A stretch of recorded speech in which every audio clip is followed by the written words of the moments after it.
ready? Yeah. Okay, it's 5 o'clock. Let's all rise for the Pledge of Allegiance.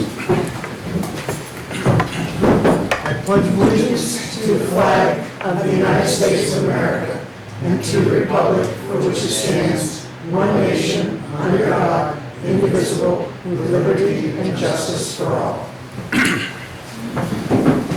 If you have a chance to, before Greg prays, wish him a happy birthday, maybe on the way out. Do you want to sing my happy birthday? didn't have to do that. We could sing. only comes once a year. That's right. Okay, let us pray. Almighty God, we welcome your presence here in this meeting tonight. We pray for your anointing and blessing on all of us here. May you provide wisdom, guidance, and direction for our leaders so that your perfect will is fulfilled for our town. And we praise you and thank you in the mighty name of Jesus. Amen. Amen. Thank you, Greg.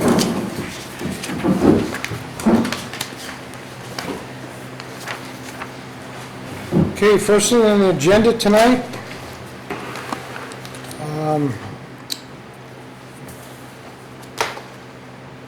This is an administrative. Public hearing.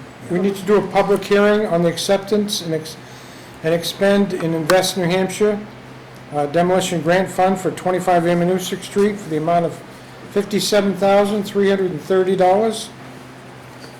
And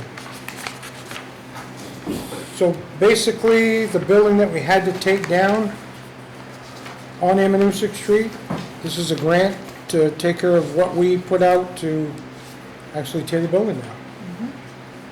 Yes, sir. And these are funds that are allocated through the federal government to the state of New Hampshire through the Invest New Hampshire program. If you recall, we did receive $120,000 on the housing grant, and then this is the separate program they have for demolition. So we made the application, got notified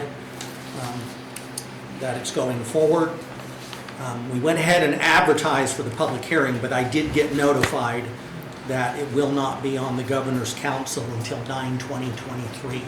So if you choose to vote on that tonight, you just want to make it on condition of approval by the Governor's Council. So you can, Okay. any questions or open it up to the public? Why would the Governor's Council have to approve it if we Yeah, already money. got the funds? We Our haven't got use them of yet. those funds? We haven't got them yet. We're waiting on the, Oh. They disperse, Okay. even the Vest New Hampshire one had to go to them, and then they approve it, and then it gets Okay. dispersed in terms of All right. that process. so I think that we need to, leave this for 15 minutes? Yeah, I mean, you can see if there's any comments Any or anything like comments or any that. questions on this? Okay, Okay. So when that 15 minutes is up, then you'll be able to yep. vote. We'll make a close the motion and public vote on it. That'll Okay. get it out of the way for when it hearing. All does. right, and that clock's running, sir. Okay, perfect. Okay, and the second one tonight is the police department to accept and expend State of New Hampshire Highway Safety Grant, FFY 2024, number 24-106, in the amount of $12,000.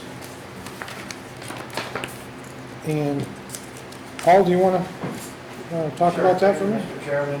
So this is an annual event now.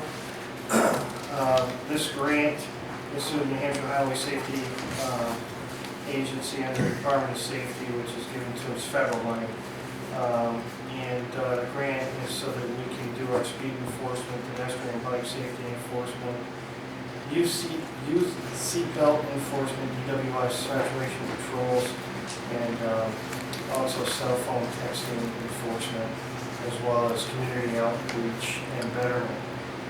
This year the amount is $12,000, which, as you know, exceeds $10,000. We've had a public hearing to accept that money. Yeah. My recommendation is that you do accept the money so that we can perform those additional patrols, which are overtime, and they're reimbursed through this grant. Okay. Mr. Chairman, can I ask the chief? Yes, go ahead. Just out of curiosity more than anything, on the pedestrian part of it, what all is involved with that? What we're trying to do is to get pedestrians not to jaywalk, We're looking for people who are impaired when they're walking. We concentrate most of the patrol in the downtown area, just to make sure people are utilizing the sidewalks and the crosswalks, and again, that they're not impaired. Okay, then another, whoops, no, we can rotate if you want to. So the other question I had was on the helmets. Now, I know in the state of New Hampshire, as far as motorcycle helmets, they don't have to wear them, correct? Are you going to encourage helmet wear, and can you do that for the bicycle safety? So what we are doing for bicycle safety is two things. When we're on doing foot patrol, if somebody's riding their bicycle, we ask them not to ride on the sidewalk. We educate them about the rules of the road, because they have to follow the same rules as motor vehicles when they ride a bicycle. And as far as helmets, it's not mandated in the state of New Hampshire. We do not ask adults to wear helmets. And for minors under the age of 16, we require that they wear helmets. Okay, Although it's a law, it's unenforceable at this point all right. because it's written improperly, the law itself. My last question. There's a segment in here that says contracting with small minority businesses, women's business, enterprises, and labor surplus area firms. How does that tie It in? doesn't apply to us, we don't contract Doesn't. with anybody.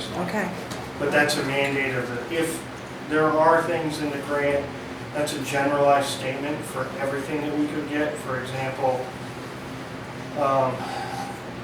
betterment grants sometimes allow you to reach out to private organizations for certain things. And that would be an example if we did have a betterment grant, then we'd have to comply with that rule. okay. All right, good, thank you. Just want to ask the chief.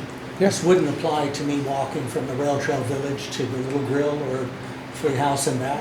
No. Okay. But when the officers are riding on bike patrol and they're doing the grant, they can patrol the rail trail. Then I'll make sure I have one less margarita then, okay? Okay. Any other questions? Anybody else? Thank you. Anybody, no?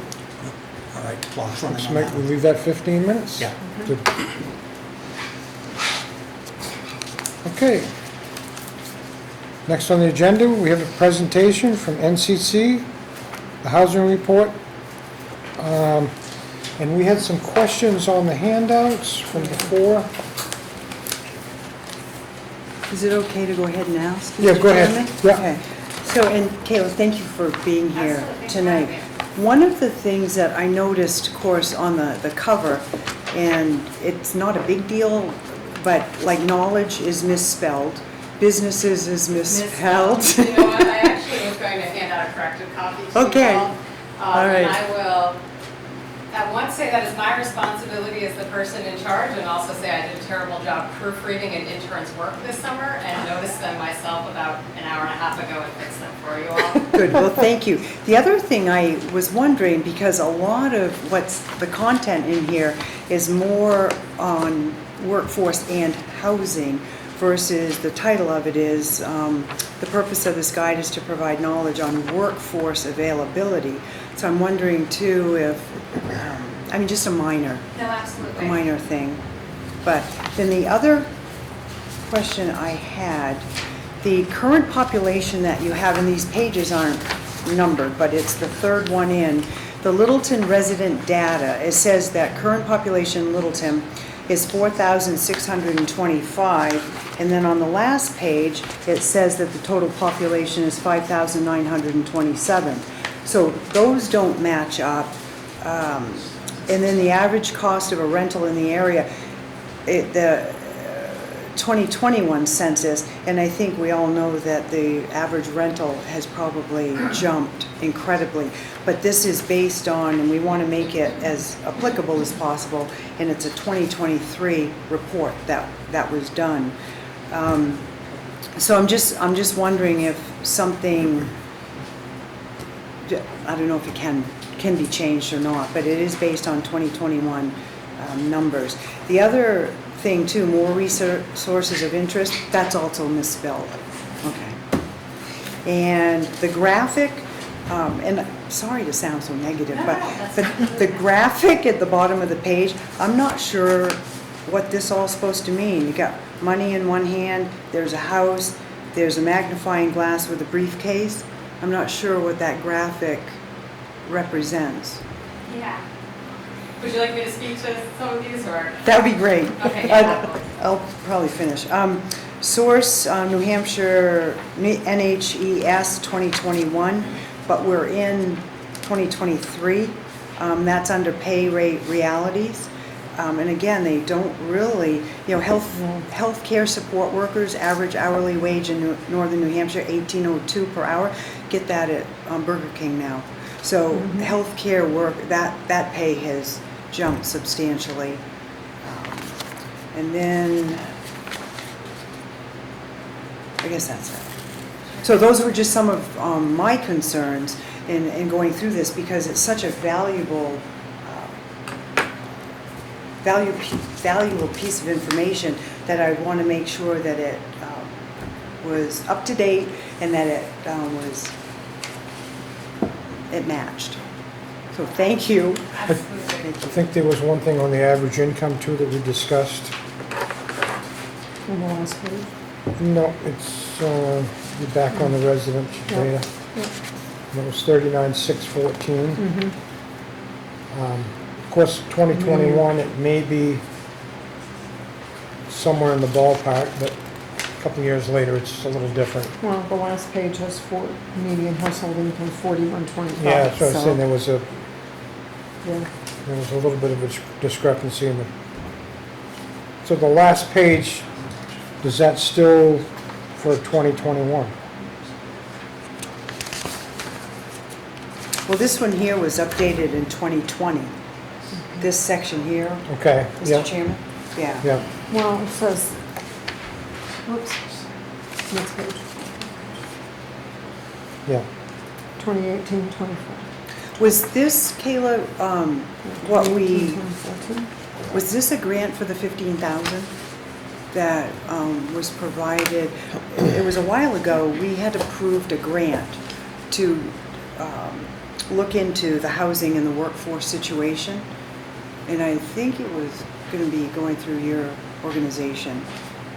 So yeah, so if I may, Yeah. so what I'd say is discrepancies in numbers are something that we've sort of been chasing because of the nature of them changing every year. And so I was noticing it myself that when we sent these packages out, we were sort of promoting materials that had been developed over the last 2 or 3 years. And so literally discrepancies abound in them, frankly, right? Yeah. And so, I mean, even there was another sheet that was linked in there, and that one has the 2022 median household income at $45,049.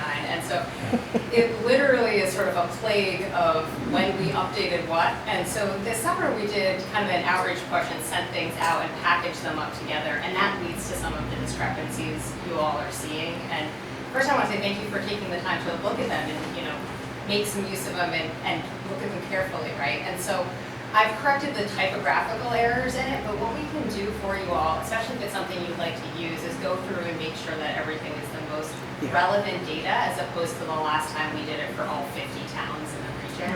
And that will make it much more clear for you all, a little bit simpler to use, and remove some of those discrepancies that can make it seem a little less credible, right? Because not everybody is going to look at it and recognize that something's for 2022, 2020, 21, and that waters down how effective something is as a tool, frankly, right? And so I'd be happy to correct those for you all.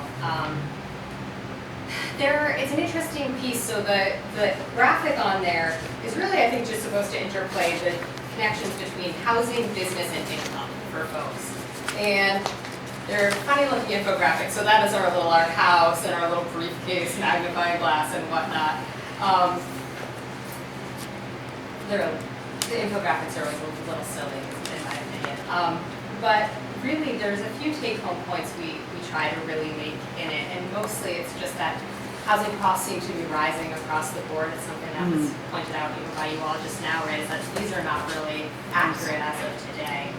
An interesting thing about healthcare work is that, on average, we all think about healthcare as a very well-paying industry, largely because we think of people who are higher-ranked in healthcare professions. So a registered nurse makes notably more than $18.05 an hour.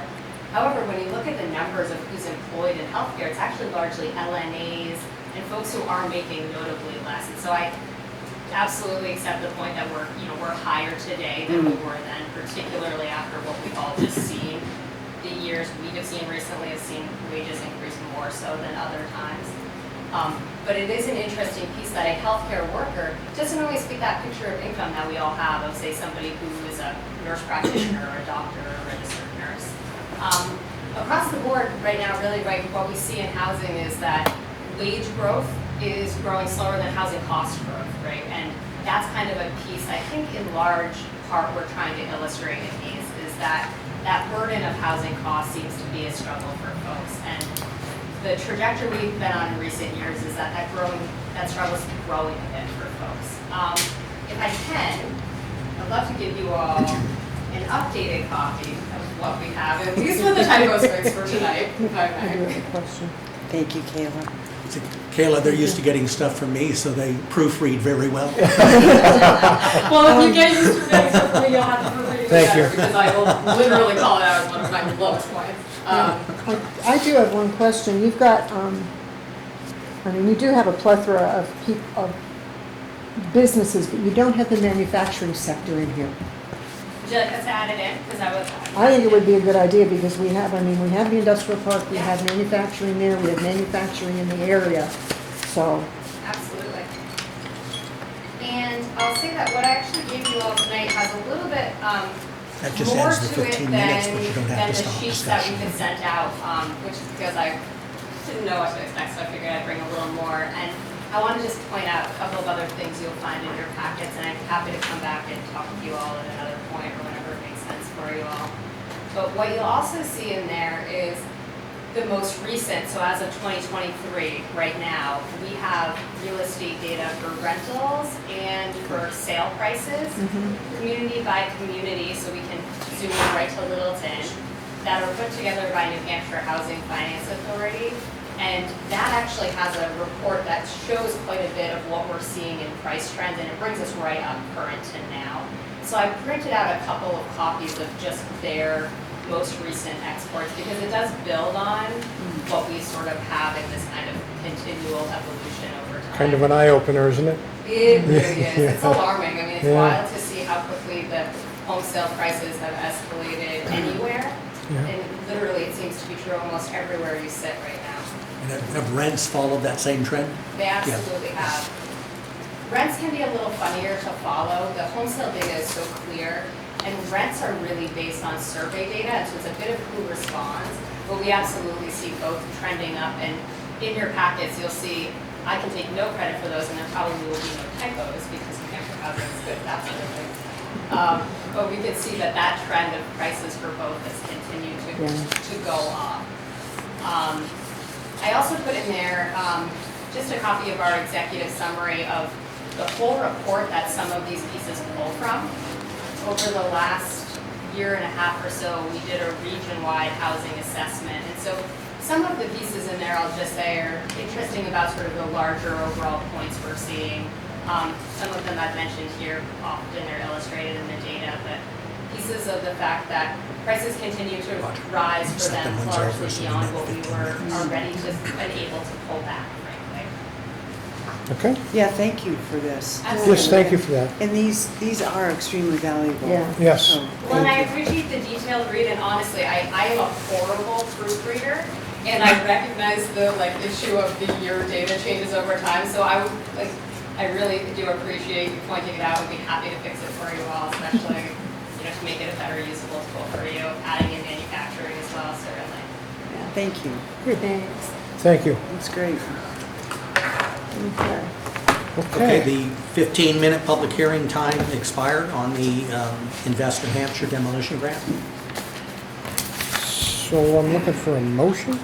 I'll make the motion that we accept the Invest New Hampshire demolition grant from the Business and Economic Affairs through the state, New Hampshire Secretary of State for $57,330 with the condition of the governor's approval, which is coming later on in September 20th. September 20th. I'll second that. Okay. All those in favor? Aye. A motion to close the public hearing. Yeah, I'm looking for a motion to close the public hearing. I'll make that motion. Okay, I'll Okay. second. All those in favor? Aye. Aye. And the time has expired on the 15 minutes for the police department. Okay. So I'll be looking for that motion. I'll make the motion that we accept the State of New Hampshire Department of Safety Office of Highway Safety Littleton Highway Safety Grant number 24-106 in the amount of $12,000. That this grant will allow the Littleton Police Department to continue, I don't know if we have to add that in or not, but that we accept and expend. I'll second that motion. All those in favor? Aye. I'll make a motion to close that. I'll second that. All those in favor? Aye. Okay. Linda, Me. just clarify too, did, Carrie, you close the first one? Or did Roger? I did. Nope. Right, okay, Yeah, got okay. it, Carrie and then Linda, okay.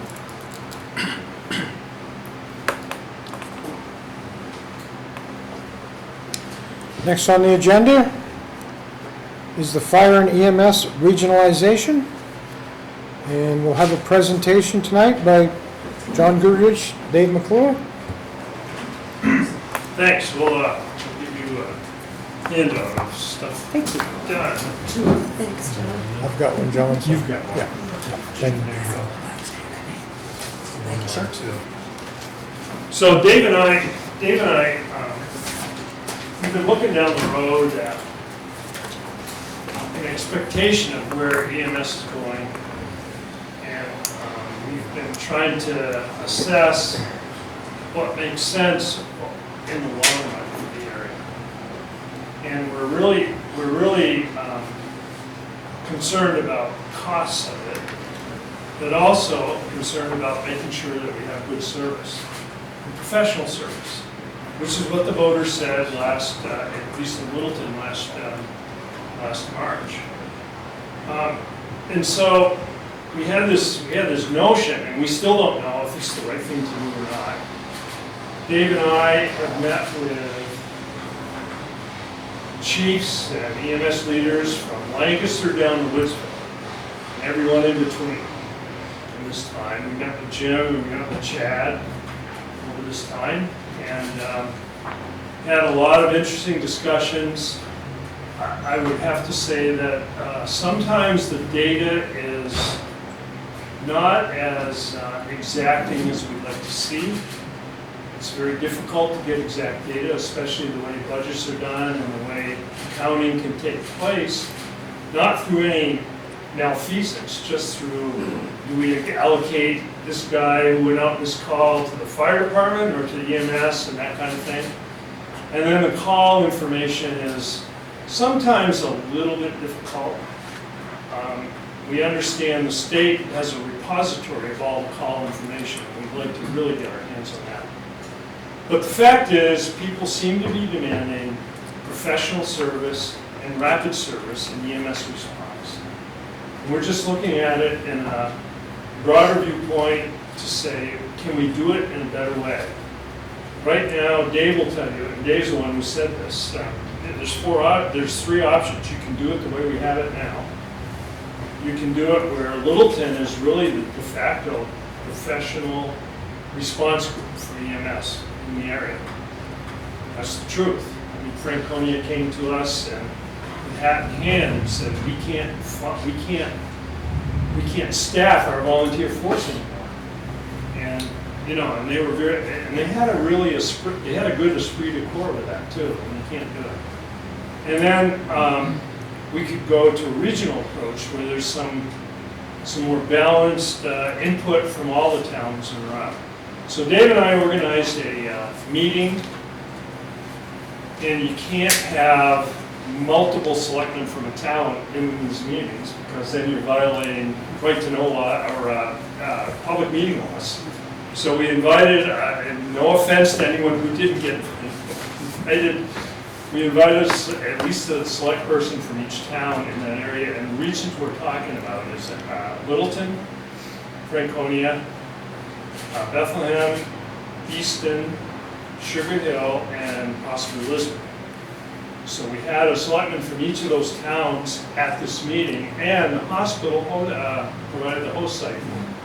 The hospital, which was really interesting, was willing to host this and talk about the whole idea of regionalization.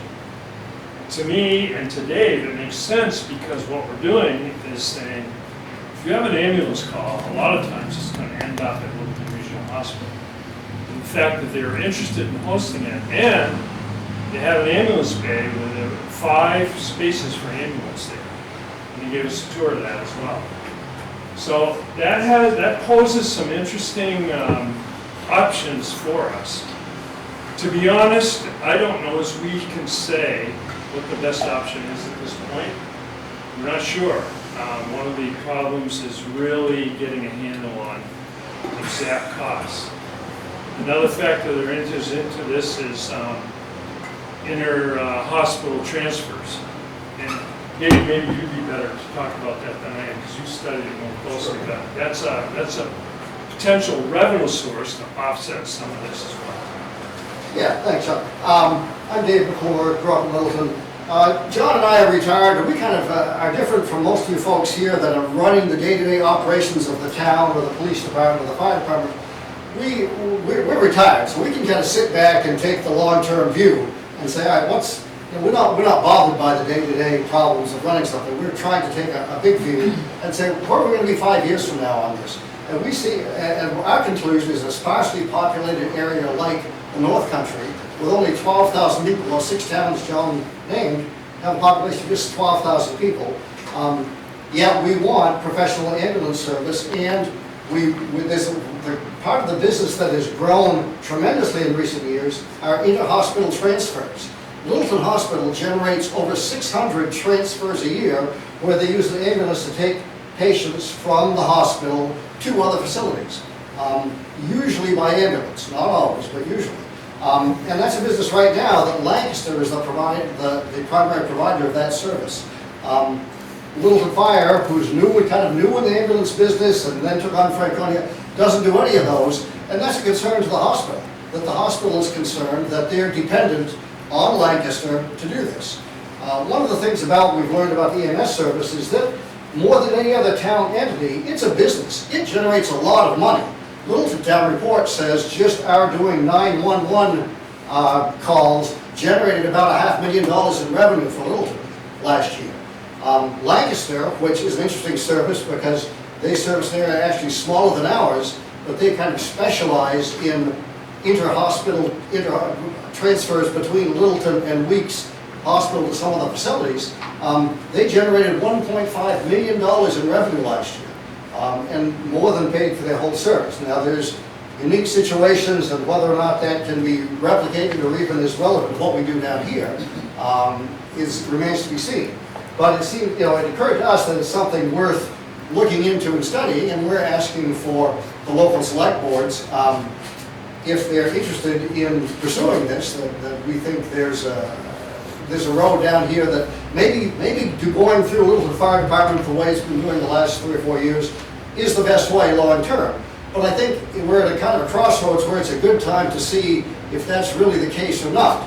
Before Littleton Hospital or Littleton Fire Department goes out and builds a new building or gets everybody locked into some long-term contracts, let's sit back and take one more look to see if this is the best long-term solution for Littleton and for the region and for the patients at Littleton Regional Hospital. Yeah. And I would add investment in other towns too comes into play, because Bethlehem's talking about a new site. And, if they knew this was an eventuality, would they want to do that, as an example? So, and then replication of equipment, can we take advantage of the combined equipment that we have as separate towns and pool our resources to, is the idea. Jim, I'm not in charge of this meeting, but... No. I just wanted to ask a question in reference to the Lancaster numbers, because I want to make sure there's an understanding. He said they took in over $1 million. 1.5, Yes, reported on the town report. But they only made about $100,000 on that 1.5, so I just want to make sure there was $1 million profit. Yeah, so that cost has to be incurred no matter what Yeah, happens. I know. And the idea is, can you offset that? Yeah, no. I just didn't want folks to think that there was $1 million sitting out there that they had made when they only, out of that million, they made about 100 into excess. Okay. I think the other, is it okay if I? Yeah, go ahead.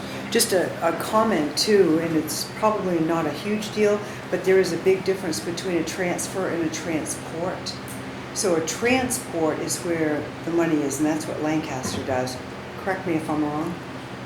Is that the transport They is, do inter-hospital transfers. so, but a transfer, our guys now do transfers, they get from the, like, accident scene. That's a transport. That's a That's a transport. transport. Transfer is from the hospital to a hospital. nursing Okay. home or Alright. to another So hospital. like if Just so someone I'm needs to go to clear. Hanover, that's a transfer. Okay. Lancaster typically does that. Oftentimes, they'll wait down in Hanover for, if you will, in trucking terms, a backhaul to bring somebody Right. back too. Okay. Thank you. Yeah, go ahead. You provided us with a fact sheet here, and I'm curious as to item number 6. Because you stated the fact that 32% of their salary goes to the state retirement system. How, if Littleton Regional takes over as a regional EMS, EMT group, how is they going to contribute to the retirement of the firefighter, or to the EMTs and the EMS personnel? Or is that going to come strictly out of their pocket? Is there going to be any match like they get from the state We're retirement not system? proposing that Littleton Hospital take over. What, on the face of it, what we're looking at is that they have a building available and their local hospital. What our proposal is that we would have a non-profit intergovernmental agency like a supervisory unit or a fire district that has representatives from all of the communities involved. And they in turn, so it's a. So each community would contribute a certain dollar amount. Yes. Those, those personnel would be employees of the municipalities or employees of the hospital? Not the hospital, of the Definitely new not the entity. The hospital. Separate hospital is entity. only the site. So it would be, of- they would be employees of the nonprofit? Correct. Okay. Yeah, that's right. So then, I restate my question, what about the retirement? Because they have retirement funding now through the state of Yeah. New Hampshire. Yeah. I think And that would be one of the big items that would have to be Our addressed. vision is this would be a municipal entity that would participate in the state retirement system. And probably Can they act do in the that? same way as that happens now. For So example, in terms of- supervisory union school employees, it's the same kind of thing. Okay. We're not trying to be radical here, we're just trying to say other. Sure way you are. that's more- I remember you guys years ago, yeah you are. Well, I see some familiar faces, so we've had plenty of conversations here, so. So, anyway, our idea is really, it's sort of a question to you as a select board. Are you willing to support us to pursue this idea further, not knowing if it's really a good way to go or not? We're trying to be more exacting with the information we have and trying to assess what the cost really would be so that it would have some eventual either benefits or cost to taxpayers. And we really want to take it that far at least to understand, is it a benefit or not? Maintaining good service, of course, because that's important. You know, one of the talks from the Easton people at the meeting said, gee, we're a long ways from the hospital compared to everybody else. And that was one of their big concerns. Yeah, it's legitimate. Yeah. It's legitimate. I think, the fire department is near and dear to my heart, has been for Yeah. years. Me personally, I would like to see it pursued, I'd like to see a little bit more definitive numbers, a Yeah, little bit more commitment from other communities before, I mean, I guess tonight what they want us to do is just accept the fact that they want to look into it further yeah. and give them our approval. Okay. Then I do have a question, because I understand Carrie's our state senator, but she's also a selectman. yeah. And both her and Roger were at that meeting. No. I couldn't make it. Okay. No, we did Just not want to make violate. sure, just want to make sure. We did not violate any open meeting laws. Yeah. I'm just pretty interested in that. You can't, one of Yeah. the negatives is you can't pull people together like that unless I you know. warn the meeting. So I know, you have to do it piecemeal, and that's what we did. yeah. One of the things I guess I'd like to add is that the big handout that John just gave you, you'll see there's a few pretty fuzzy numbers in there. The numbers are hard to get, but also as we get more into this, we've realized it's not just about numbers. What's it worth to a Littleton hospital patient Right. that they have to wait 12 hours to get transferred to Hanover because Lancaster's ambulances are busy or tied up? What's it worth to the citizens of Franconia or Bethlehem when their volunteer EMS service is either gone or seems to be down to very few personnel? Right. And is the idea of putting an organization into place that has 24/7 professionals on call available to go, what's that worth? And how do you put a price on that? Right. That's, Are there any other regional EMS, EMT services in New Hampshire? Yeah, there are. No? There are. Or key. Is it key? Mr. Richardson, who spoke last spring Yeah. here, was involved in one regionalized approach in Gary and Chester, New Hampshire. The Okay, population there, he told me, is encompassing 30,000 people. right, We're only 12, right. so it's quite a. I'd like to see their numbers, their stats, that might help, Yeah. that would help me look at the numbers better. Yeah, we'll do our best. And of course, the cities, it's much easier. 'Cause the Manchester area, Right. they can consolidate in a better way, because the distances aren't far and there's more population to support it, we spread it around. But we have a challenge here. We have 12,000 full-time residents. And then in the summer, we balloon up, as everybody knows. Yeah, And we're probably 25,000 for all I know. And then, ski so it's season. different at different times. You have the impact of Cannon Mountain, which requires sometimes EMS service that Franconia could no longer support. right. And that's a big deal. And then you got the homes in Franconia or River Glen here in Littleton, and those kinds of things as well, which need support as well. So it's a varied background and a checkered thing with patchworks put together. And what's the best way to go is really what Dave and I we're just trying to figure that out. Mr. Chairman. To add to, Yeah, in meeting with them, we actually had a good meeting, and since we're in the budget process, we're probably in the best shape to give them fresh numbers in going through in terms of our costs.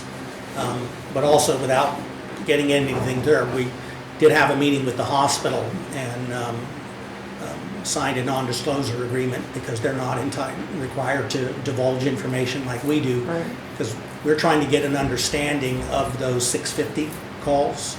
How many of them are Littleton? What's the kind of call? Is it insured? Is it Medicare? Is it Medicaid? Is it uninsured? And then also the nature of the call. Is it taking it to Hanover, or is it taking it back to a nursing home?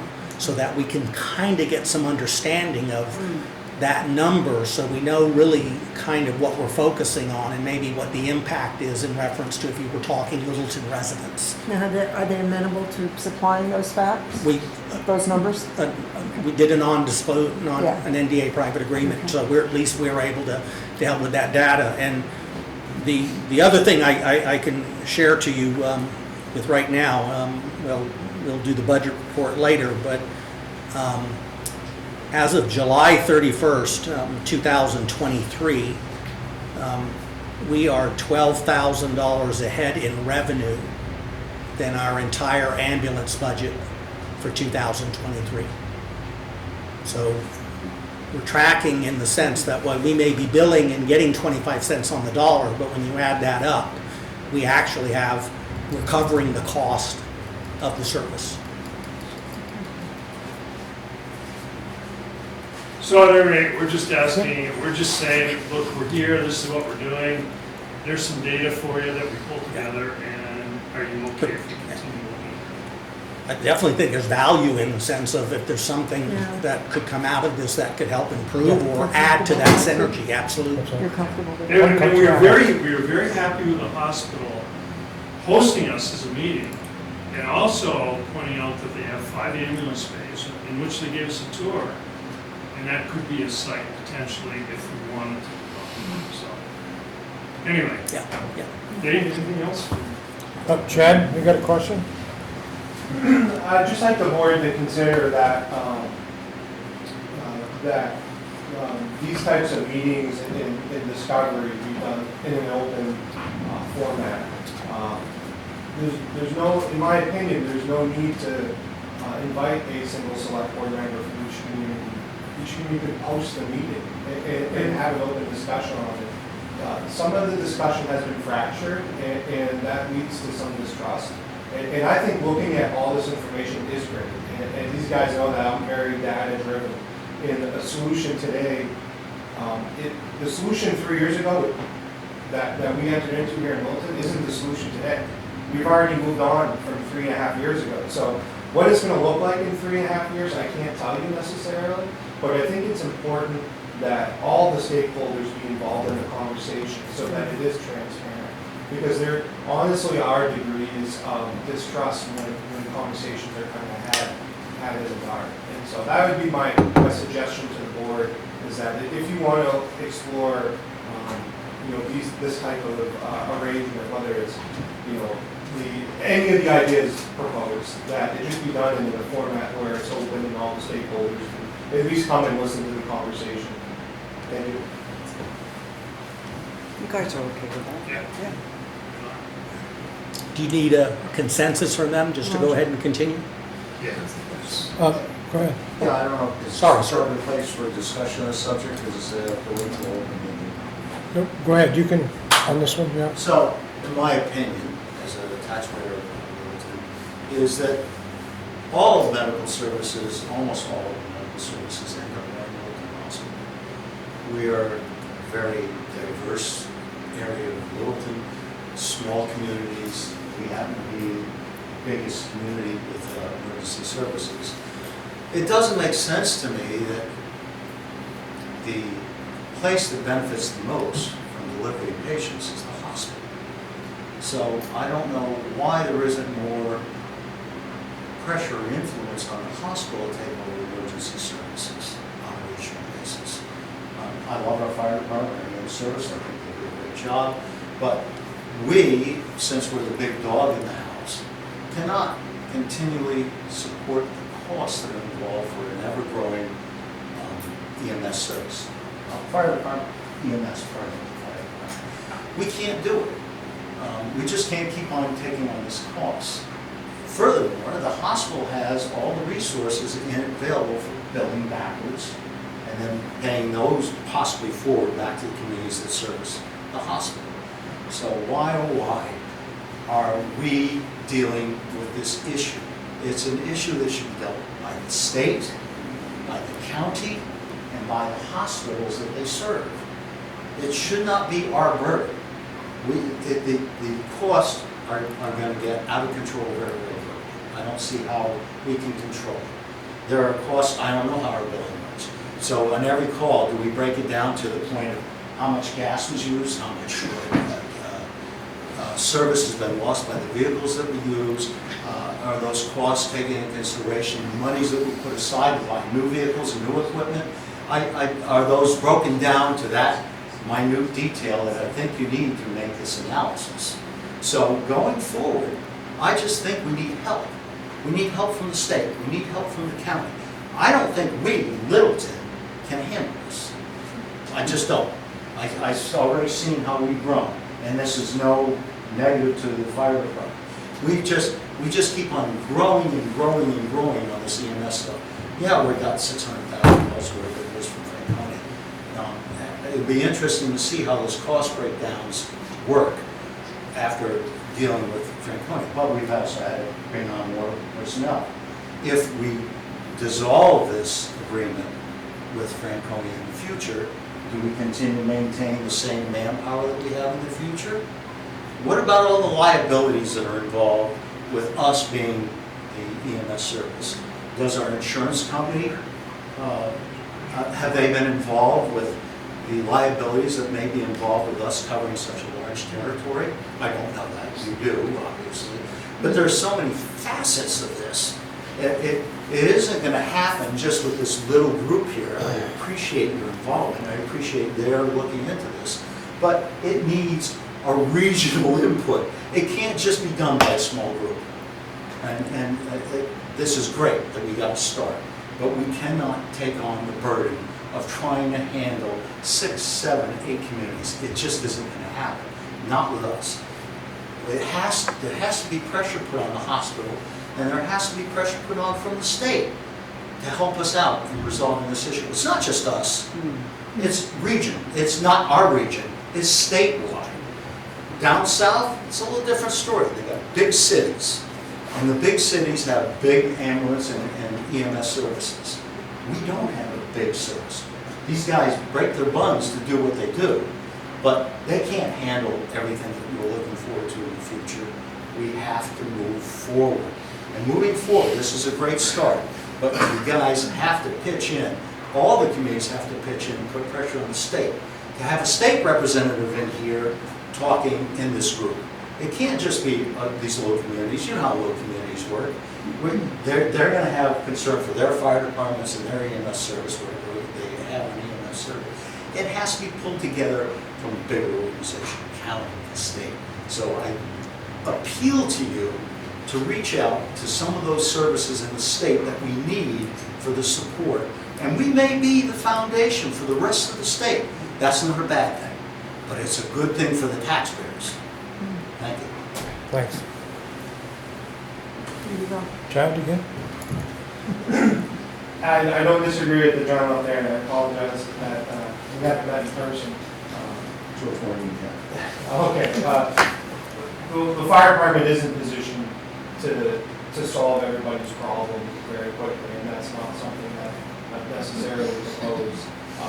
We bring a certain level, a standard, a level of care that's difficult to duplicate across a wide geographical area as that professional type service. And any of those systems, however you want to slice it or dice it, will struggle with that same type of issue as well. So yeah, that's certainly not lost on me. I would remind the board that it's a rather unusual policy to not have a collections policy, and that's at the direction of this board. So if you want to start talking about costs and revenue recovery, that's an area where we absolutely have to go. And so at some point, it's hard to hold our feet to the fire on the cost side, at the same time telling the department that we don't really want you to have any type of collections to kind of recover that as well. You can kind of see that, you know, they go hand in hand. And I think policies could be drafted that are very reasonable and fair and understanding. We already accept the sliding scale fee that is validated by healthcare centers, so that we're not duplicating those types of efforts. But it is a very multifaceted, complicated system. I'd say that if you look at our revenues through June, I believe $427,000, which is pretty substantial. I don't believe that includes payments from Franconia to provide coverage. That's just on the medical transport side of things. And we're going to take a look with that NDA we signed at the hospital to do some of those transfers. But at best, it's maybe break even. And you know, we'll do the analysis on the data to show that. It doesn't mean those people don't deserve that care. And that will be back before this board to determine whether you want our department potentially involved in providing that type of care, knowing that it is at best most likely break even once the data analysis is complete. So I just wanted to make a few of those points, and certainly you know, the gentleman's thoughts aren't completely lost on me. Just 2 points. Yep. In reference to your comments, and you are right, I mean, on a county-wide system, but unfortunately in New Hampshire, since you don't have a county-wide fire system, that does make it more difficult.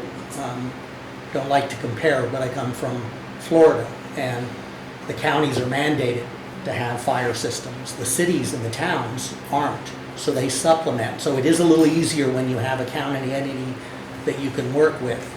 And as a city manager, I'm one of the last that managed a hospital-based and owned EMS system in the state of Florida. And they got out of that. I think you would be hard-pressed nationwide to find any major hospital system in the ambulance business, because that's not where they make their money and that's not where their emphasis is. They're on maternity, cardiac, and they're on neonatal. Those are the areas. And so, I mean, that's why it's a difficulty in getting them. They need the service to transfer, but they're not the ones providing the funds or paying, because who pays is the mix of, give an example, we pick up a person today on a transport that is uninsured. They go to the hospital and then they need to be transferred to Hanover. There is no money to pay for that because we're dealing with an uninsured, so they don't qualify for some special insurance plan. So you're dealing with the mix that you pick up on a transport is also then the same mix that you get out of the transfers. And I think that's why you'll find most hospitals have decided that's not in their best financial interests. Can I respond? Okay. So I understand, but let's parse. Hard to do with fire department here, but let's parse EMS from fire service. We're two different entities. Although our fire service provides EMS, I understand that. EMS can be a separate entity. So let's not mix fire department in with EMS. It's a different animal. And today, I think going forward, you're going to find that that's going to change very dramatically. As far as the cost goes for collection, the hospital has a full resource over there for recovering whatever they can recover from the medical system. They already have the financial stuff in place to deal with that financial stuff.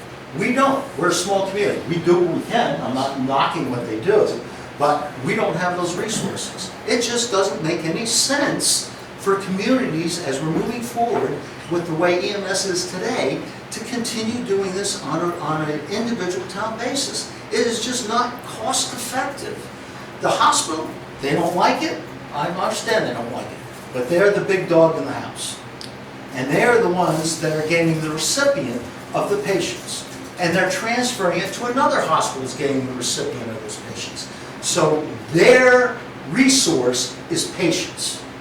We provide their patients from our EMS system. If you want to keep a small town EMS system, I'm not against that. I'm saying that we should not be in the business. They should be recovering all the costs and reimbursing the towns for the costs that we incur. We should not be handling those costs. The taxpayer should not be handling all those costs. And I wasn't advocating we did. I was just giving you a scenario on why hospitals I understand. traditionally aren't in there, but you have a valid point. They do a better job collecting because they will then turn it over. They will go after you, and that's why number one cause of bankruptcy in America are people who have health care bills. We as a town don't want to be going after Mrs. Smith. I agree. So that We're not agreeing. Yes, absolutely. No, so there wasn't an argument there. I just wanted to give you a little bit of context in the sense of why hospitals kind of aren't in that business. Okay, I want to thank you two guys for your time. Yes. Thank you, thanks for listening. And, We'll Thanks, be guys. back, I'm sure, with some information. Our attempt is to meet with each town select and go through this in the same way. So as if our reporter is sitting there in that corner, here's that, we'll probably run into towns that are having the same sort of meeting, so. Okay, thanks a lot. And you know, John, within a month, you'll have our most recent numbers for Absolutely. By the way, 2024. I'm on the, in fairness, I'm on the budget committee, so I need to be careful to separate what I'm doing as a citizen here versus budget committee. We respect that. We respect that. Okay. Thank you. Thank All right, you, thanks guys. again. Thanks, guys. And thank you, sir, for your input. Next on the agenda, no appointments? Yep. No, sir, no appointments tonight.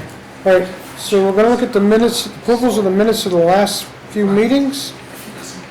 And 7/17 of '23 Board of Selectmen's meeting, I found a typo in it, and Vicky's already taken care of that. okay? So I will, did you find anything? No, I Okay, didn't. so I'll make the motion, we approve the 7:17 minutes with this, with the typo. Thank you, George. Fixed. Second? Yep, you second? Okay. All those in favor? Aye. Aye.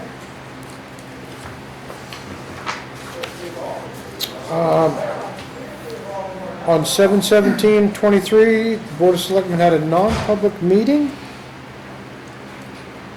And looking for approval. I'll make the motion, we approve the non-public meeting minutes as presented. Second? Okay, all those in favor? Aye. Aye. On 7/24/2023, the Board of Selectmen had a work session. I'll make the motion, we accept the minutes as presented. I'll second. All those in favor? Oh, Aye. actually, I should recuse myself from that because it was just you two there, because I couldn't make it to that That's the one. one you And that did. was on the That's the one. 25 AM, so I will recuse Yep, myself. okay. Then I'll second that. Motion, okay. So corrected second is Roger? Yep. Yeah. All those in favor? Aye. Aye. 2-1 with a recuse? Yeah. 8:14, I found one typo that Vicky's already fixed, so I will make a motion to approve those minutes with that minor adjustment. That was 8/14/23 on a non-public meeting. Yep, on the non-public. Yep. Yep. So I have a motion. I'll second. We have a second. All those in favor? Aye. Aye. Aye. Okay, next on the agenda, town manager's updates.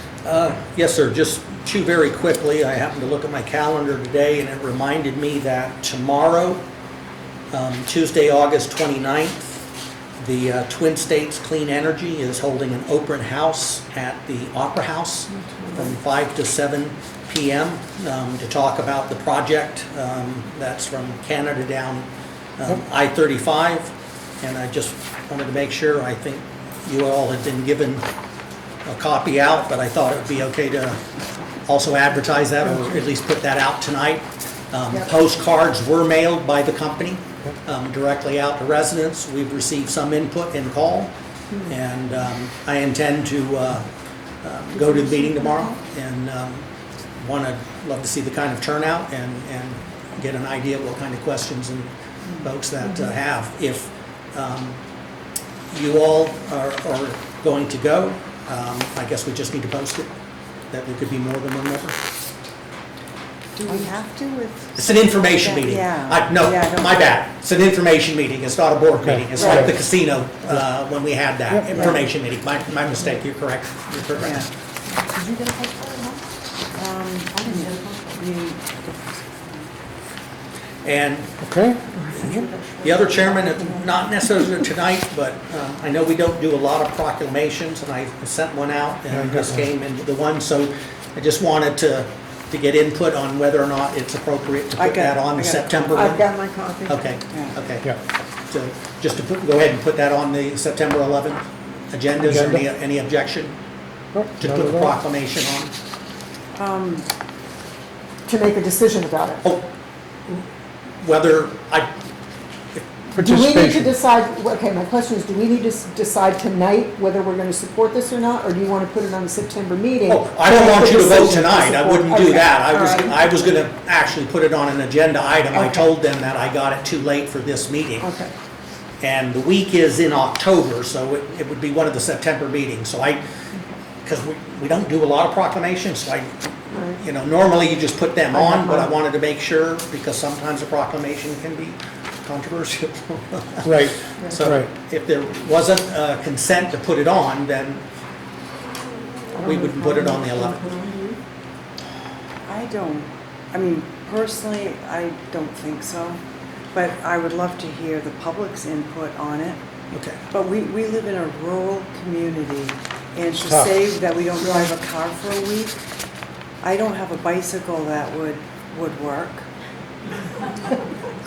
I just, you know what I'm saying? Yeah, So absolutely, that's why I'm asking. I didn't just Yeah. want to throw that on in an assumption and then exactly I this just- discussion. I mean, I'm proud of other towns that are attempting to give this a try, And I certainly would encourage people to be very careful about gasoline usage and even clumping together errands and stuff to save money, to be more cognizant. But to say that we can't use our car for a week, yeah, I don't. Okay, okay, That's me personal, Yeah. but. No, I agree with Carrie. okay. But that's a consensus that I'll let them know that we appreciate it, and it was discussed, but it won't be adopted formally by the Board of Selectmen. Yeah, thank you. Absolutely. Yeah, Okay. Yeah, Thank you. thank you. Okay, all right. I That's think all. we've got other things that we could spend our time on. Other irons in the fire. Yeah. No, I got you, like I said, I didn't want to have it on there and then say, why are we doing this? Yeah. Okay. Yeah, thank you, Jim. Okay, All right, you're all set there, Jim, now? yes, sir. Thank you. Under old business, from the police department, the dog warrant update.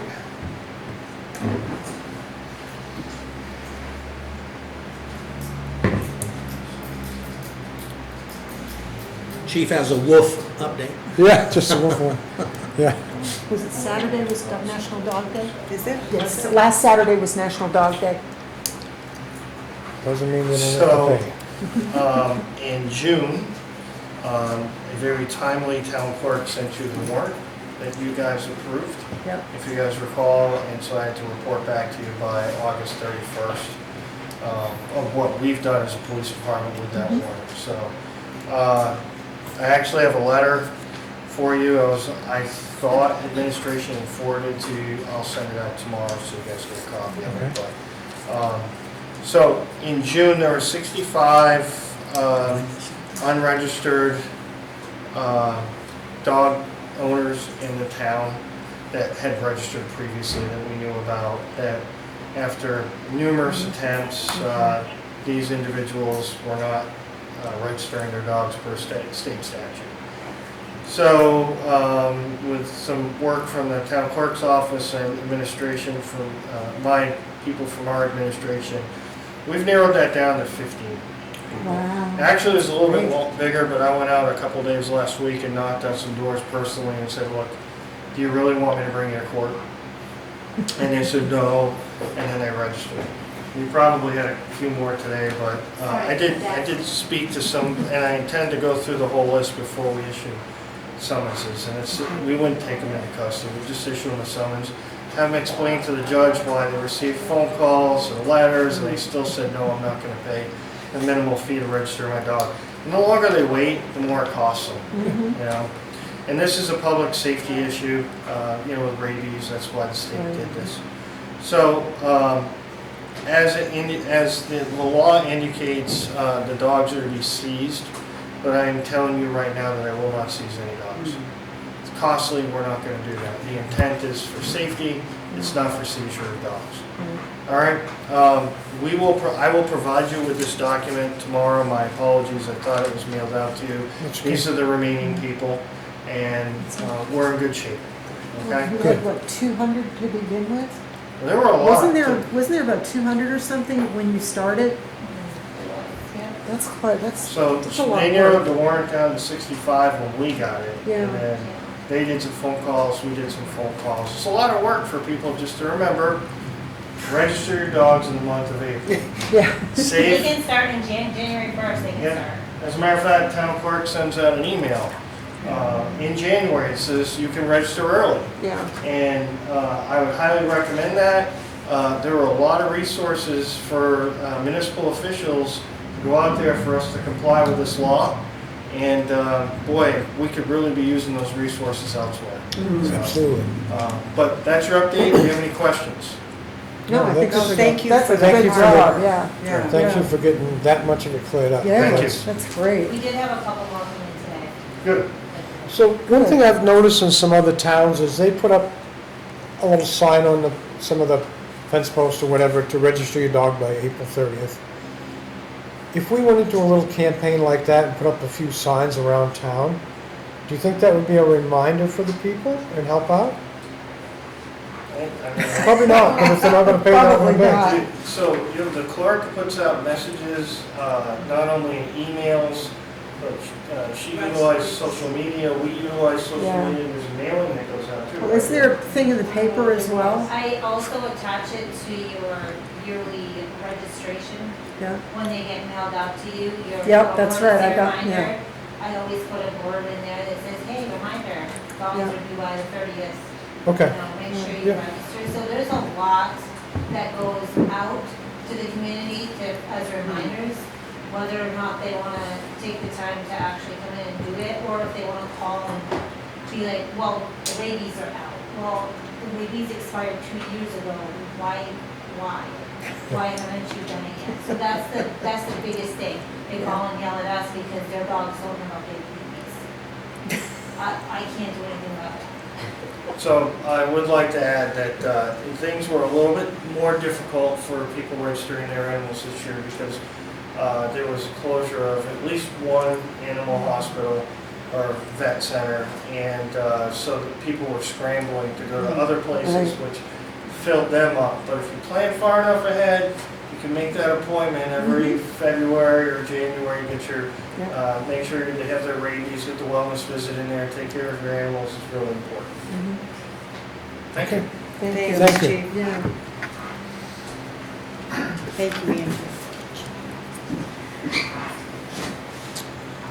Next on the agenda, Public Works Department, an update on the following: Railroad and Jewish Street, and the status of road and sidewalk paving and roadway culverts. Doug? Yeah, good evening, Chairman, board members, Doug Yanko, Public Works. Just one of those three items that Roger just mentioned is the topics covered. These are all old business. We talked about road and sidewalks back in April this year, and then Railroad Street, Jew Street back in June and July. So, and the culverts are a new topic. But if you look at the list of the roadway improvements, you can see a lot of them have paving completed.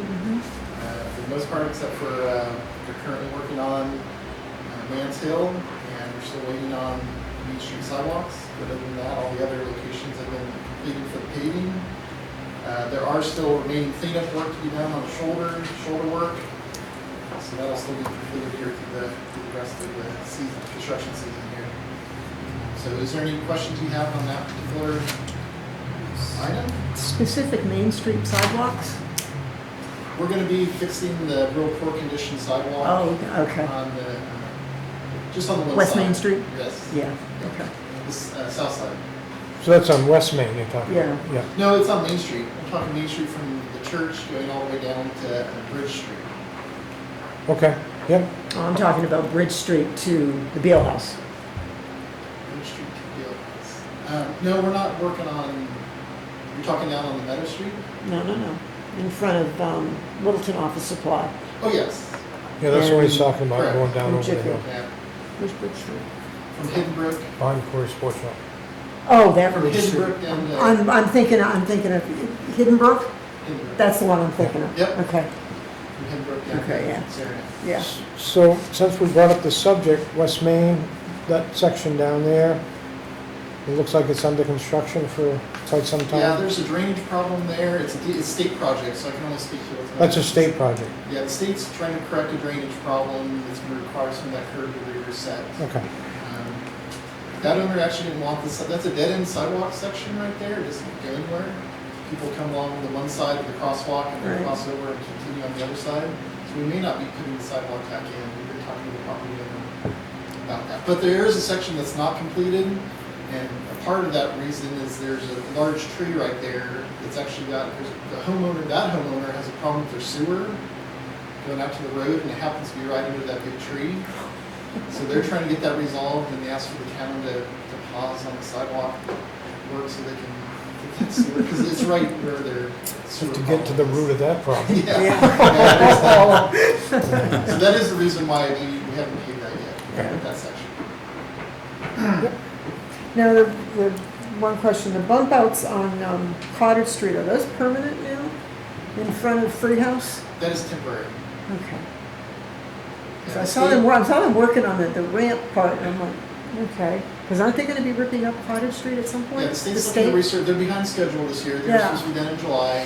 They still haven't given me a firm date yet, when they're gonna get completed. The contractor doing the Surprised? project is out of Vermont. They said they've been pulled over because of all the problems with flooding. Yeah, the flooding, yeah. You work in Vermont, so Yeah. they are behind schedule. Yeah. But yeah, they're relocating the crosswalk there from the Wayne House down to the Free House corner. And they set up those temporary ramps so they can keep pedestrian Yeah. crossing safely there as they work.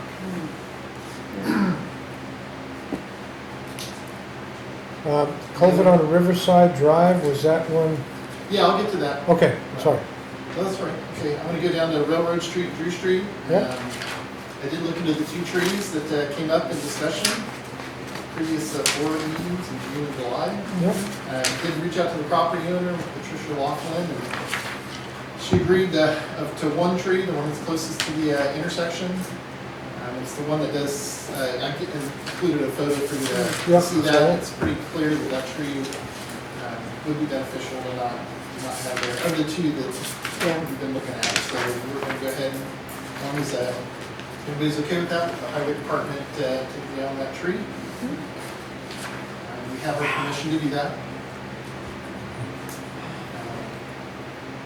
And then lastly is the roadway culverts project, which was a warrant article from this year. We identified 4 different culverts, so I went ahead and prioritized them on the list there for you, based off what I've looked at for each of them.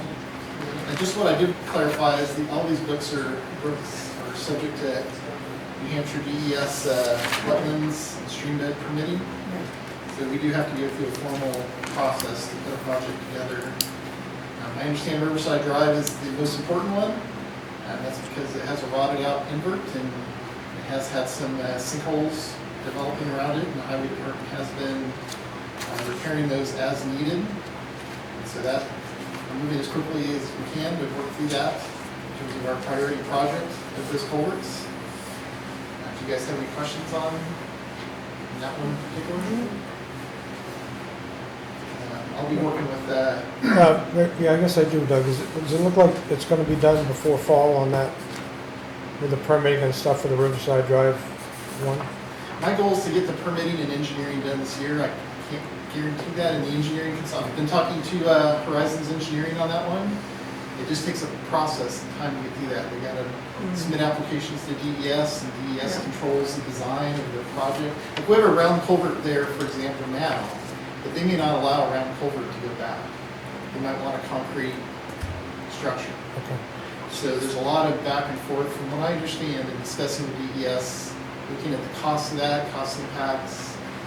So there's all those things we have to work out with them to get the permission to even work in that brook and do the project. So trying to get engineering and permitting done this year if I can for a project for next year. And then the Mansell Road culvert, or Mansell Road at Palmer Brook, that's actually multiple culverts. There's Gary's Drive involved in that one as well. That one's actually more complicated. And as I explained in my report here, we're actually going to do a study that looks at a longer section of Palmer Brook. You saw the picture of the flooding from 2017 that I included. It's not just a culvert problem, there's kind of a whole stream problem.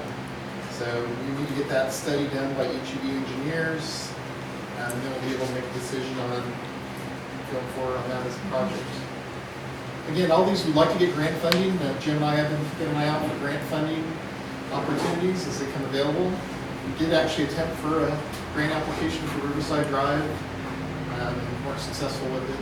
But keep looking for grant opportunities and try to help get these culverts done. Good. And I do want to thank the DPW for putting the lines up on Oak Hill, the new stop signs. Yeah. I think the lines have helped, yeah. Yeah. Question? Yep.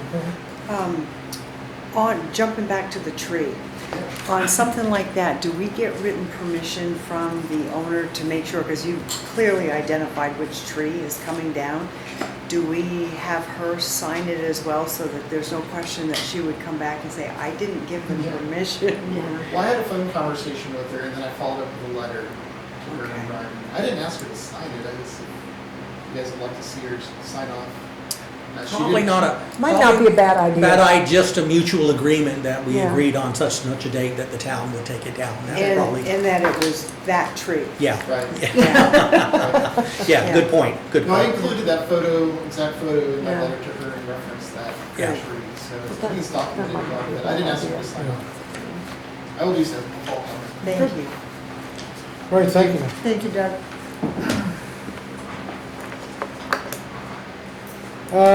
New business. So we have the town clerk and a request for new pole pads.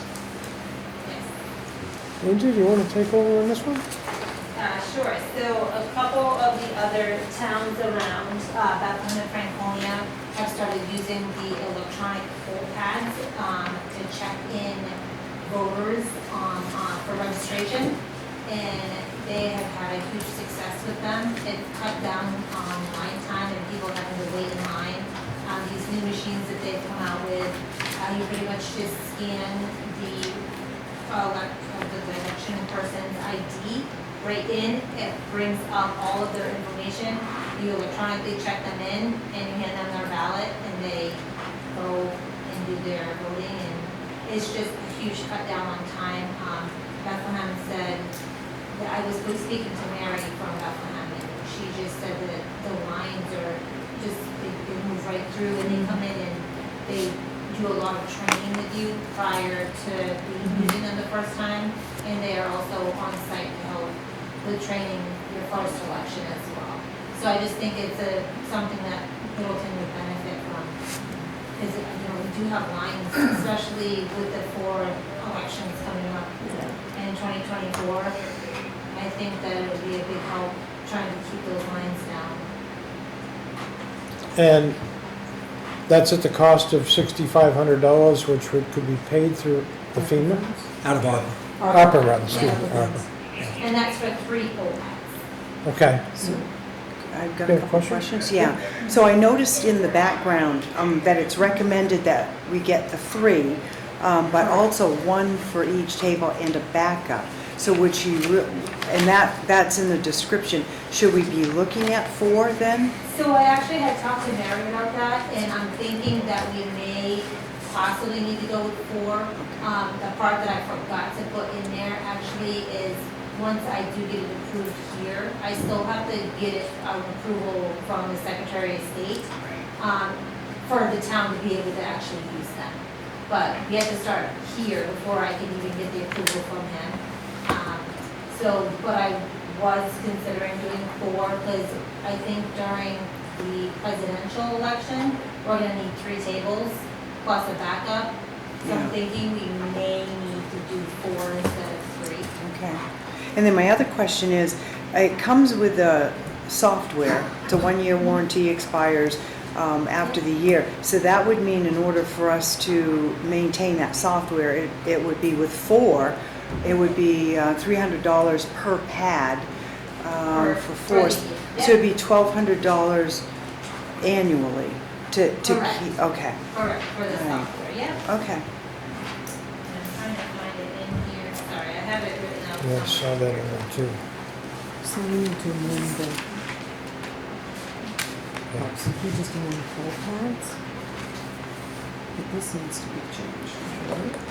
Right, so do you actually want us to change the number on that from 6,500? Yes, please. Yeah, I'm gonna do it for another one in there. Let's see.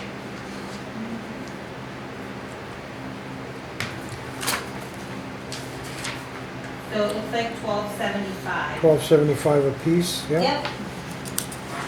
So you'd add 1275 to that? Yeah. Yes, please. So that'd be 7,775.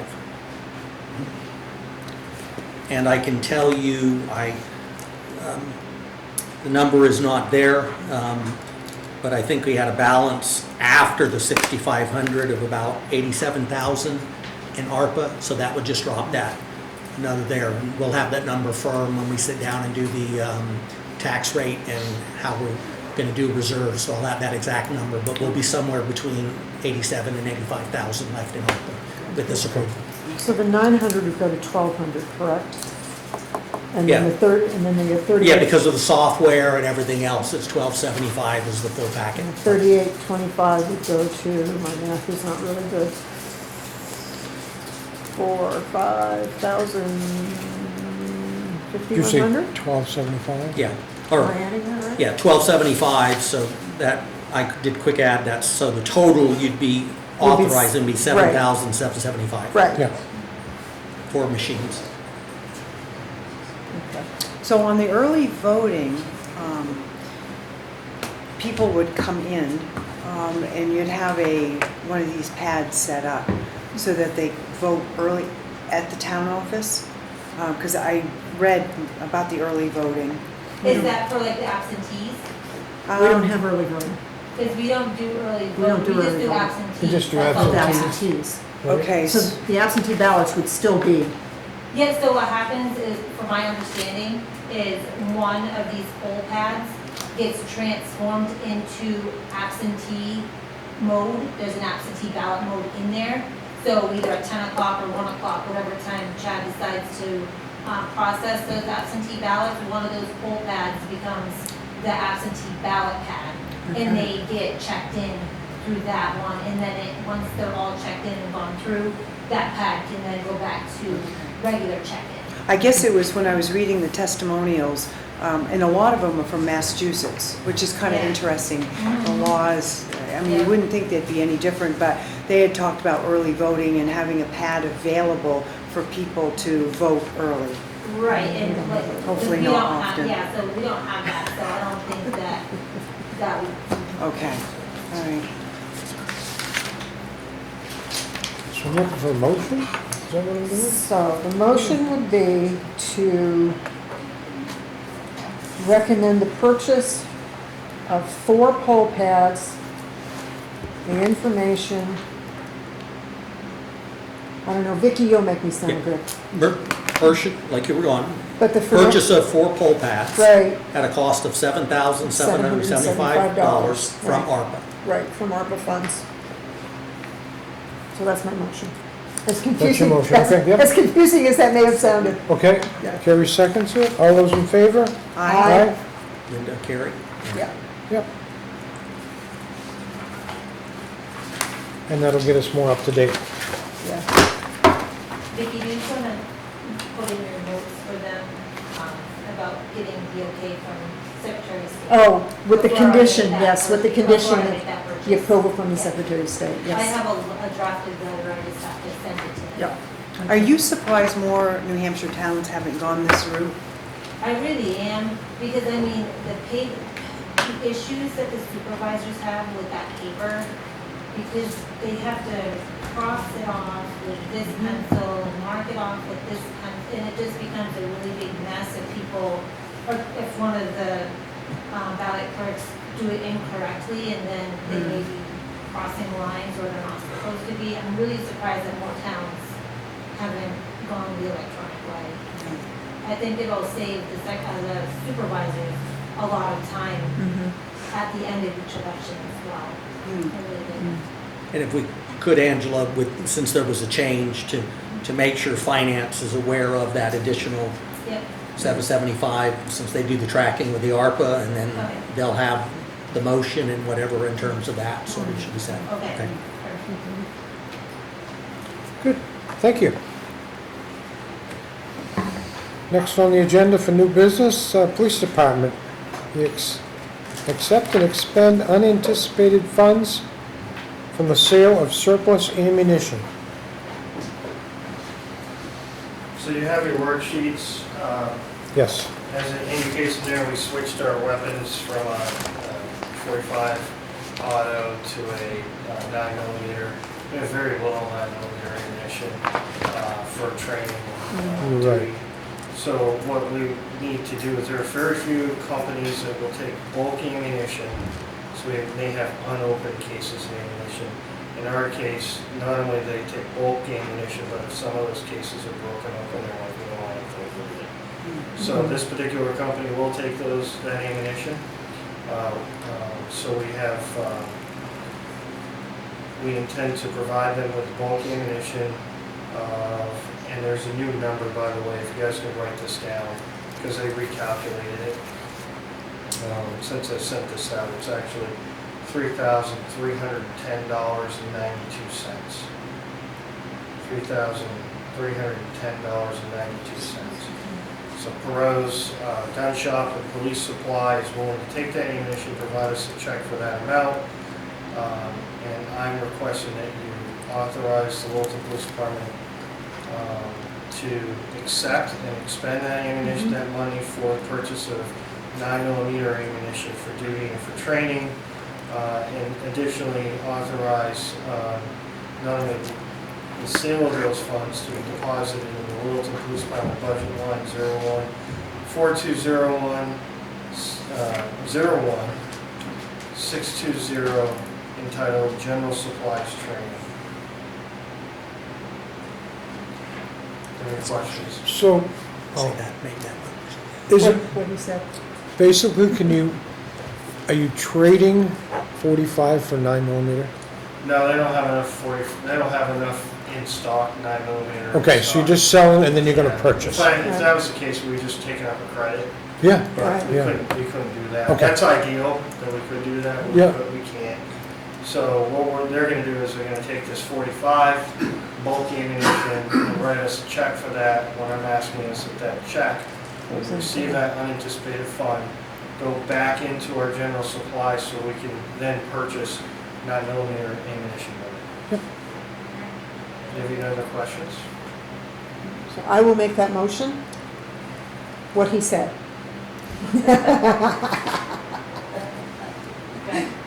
It's on That the, he can accept the check and then expend the funds. Right. thank you. Actually be put in the account. Yeah, to be put into Yeah. the correct account. Okay, a second on the motion? I'll second it. Okay, all those in favor? Aye. And Paul, also, I know the dollar amount is small, but just to make sure that we update finance so they'll know exactly. Give Lori a copy of all of it. 331092. And Lori has a copy of everything I sent. Okay, okay. Okay, no sense sitting down. Yep. There's, the next one on the agenda is from the police department for seeking a rate increase for the RV stations on the Thayers Lane. All right. And after looking over your data, You have that, good. yeah, It's fun, isn't it? wow. So, We spent more time than on the rate. so I would like to thank Linda for at least identifying this issue and bringing it forward. So we worked very closely with Littleton Water and Light. Tom Thompson and I has been excellent to work with to kind of establish where we're at right now. And we're losing money. We're not even breaking even. So the goal was always to break even. So in speaking with not only the people at ChargePoint who install these around the country, but and just speaking with Tom Constantine, there are a couple of facts that got to play out here. First of all, New Hampshire has the highest, one of the highest electric rates in the country, New England especially. Except Littleton. Except for Littleton, we rock. So, so at the rate that we're doing, we're well below even what we're paying for the electricity. What we're charging, we're paying more for electricity than we're getting back. Giving it away. Right. Yeah. So the other thing is nationally, probably a good average for a level 2 charger like we have right now is around 40 cents per kilowatt hour. I am recommending, based on the calculations that I've provided you, that we change everything to, I think we should go to charging $2.50 an hour, and $2.50 an hour is, let me just, there we go, approximately 38 cents per kilowatt hour. You guys have statistics there. I showed you on the calculations, you know, if we went up to $2.50 per kilowatt hour, I'm sorry, $2.50 per hour. Right now, we're charging $1.50 Yeah. per hour, and we're just not even coming close to breaking even there. Now, that 250 covers not only the electricity, but the charge, the fee that you have to pay for the people who provide the Yeah, charging what stations, what I right? did Or the is, processing of that. That's a good point. So what I did is, if you look at the fee analysis on page 2, the one for 38 cents per kilowatt hour, that's our analysis. If we did 1,702 kilowatt hour, if that's what our usage was, that is minus the 10% fee. So what you're seeing is net, not gross. So that should keep us pretty much ballpark, it's a little bit of cushion there, and still below the 40-cent average of a level 2, which is what our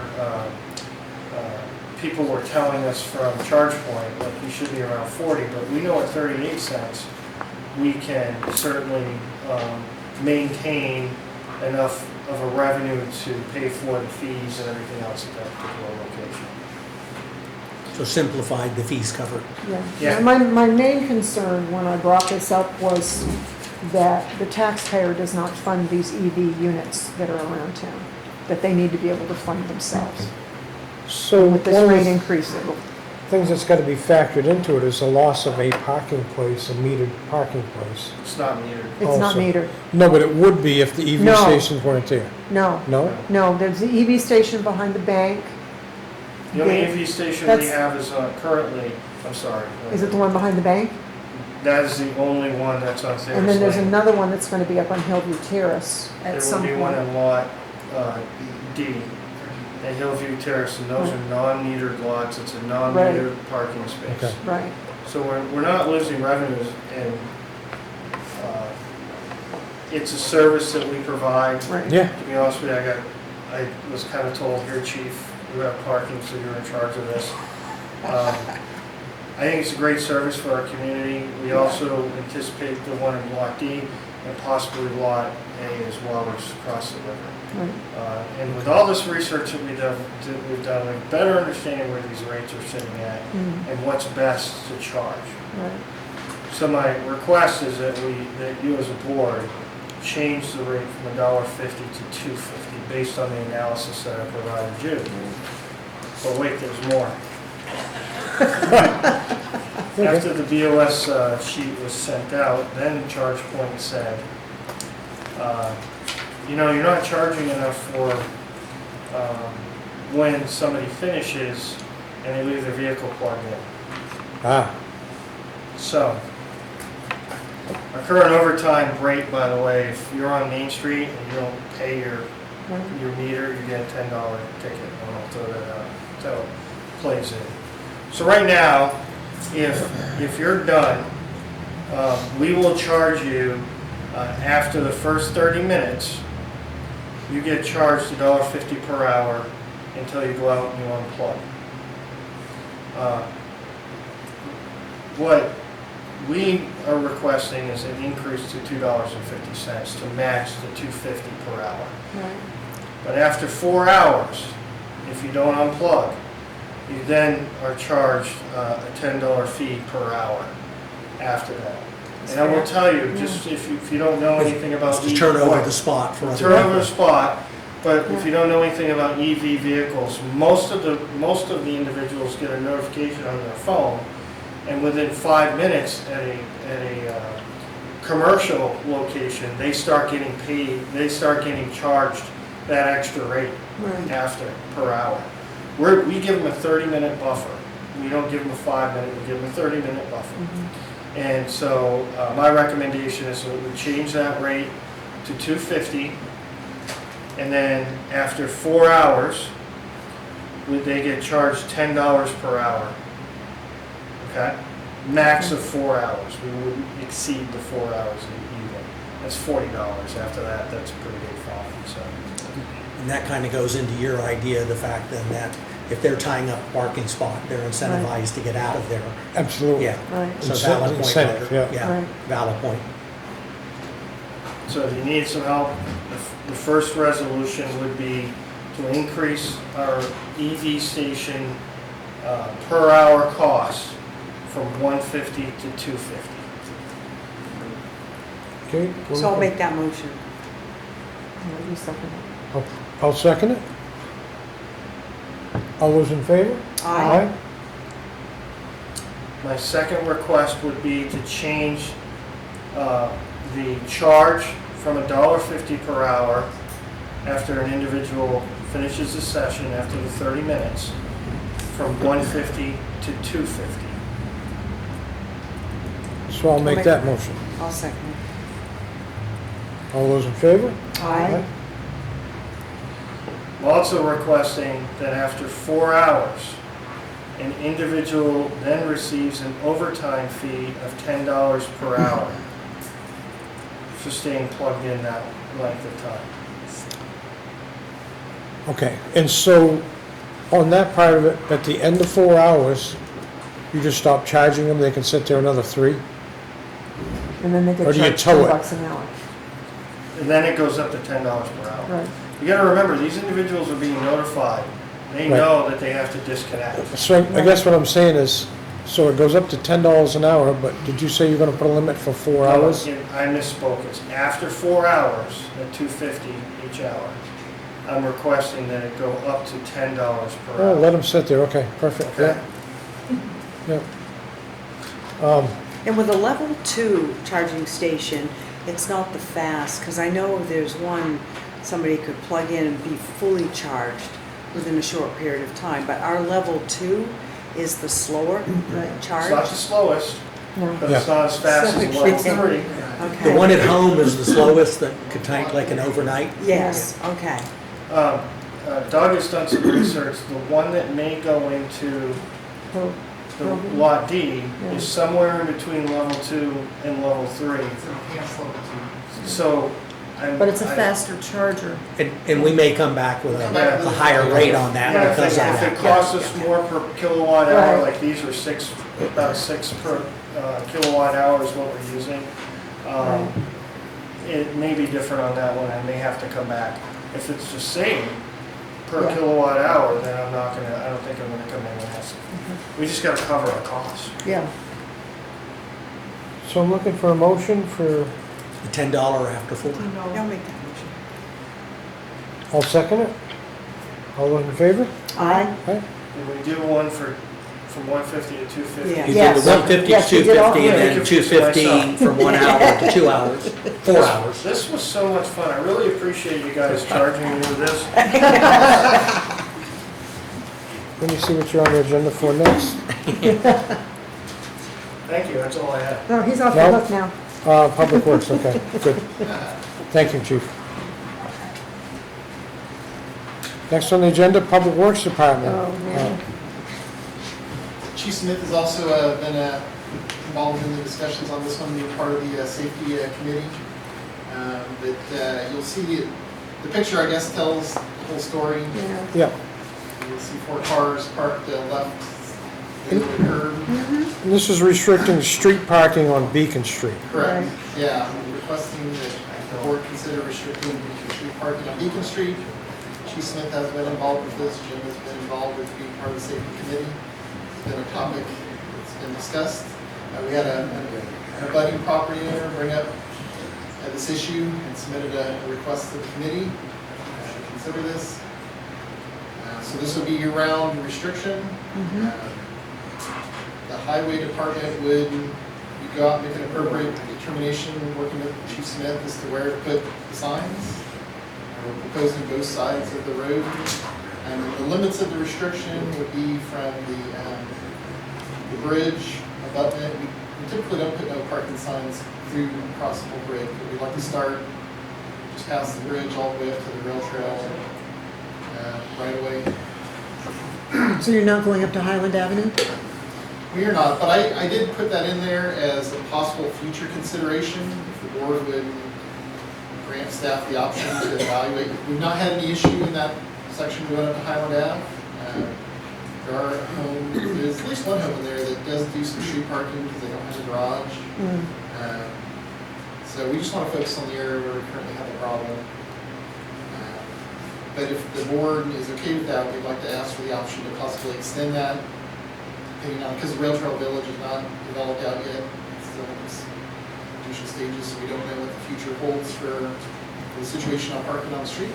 But So I did ask for a consideration to maybe extend that out up to Highland Ave if so needed in the future.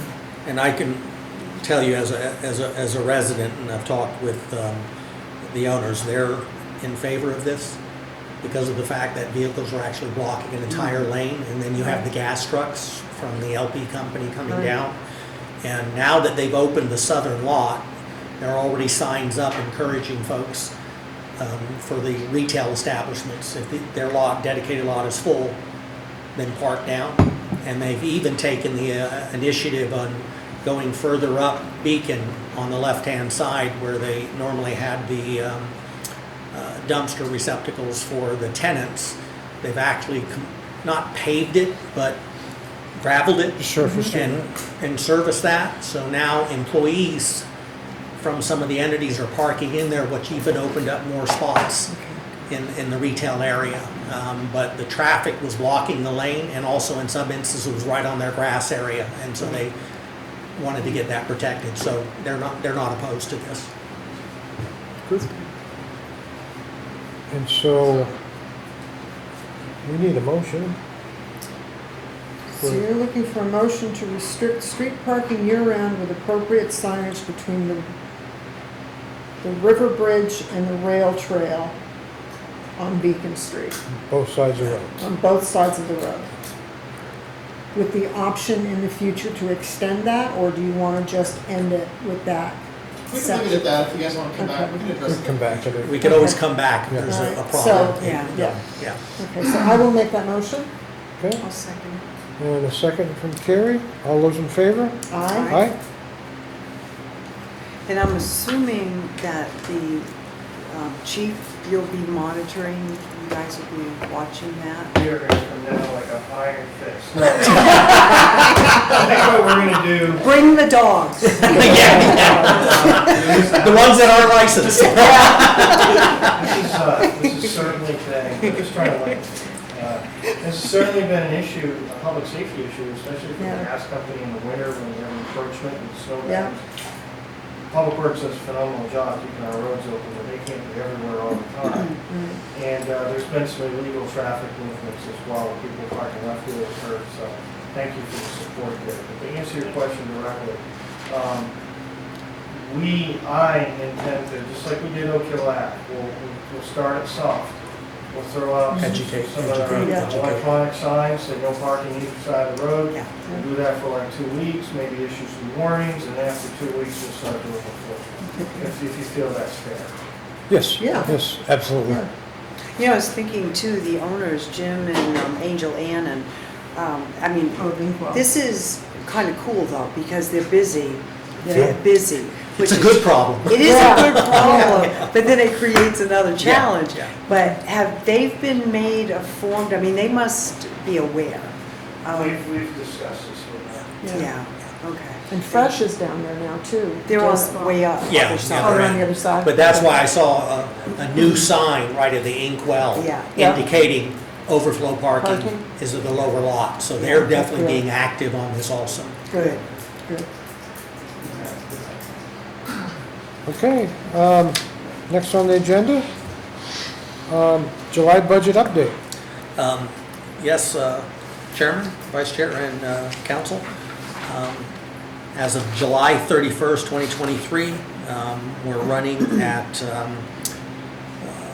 4.05 under budget.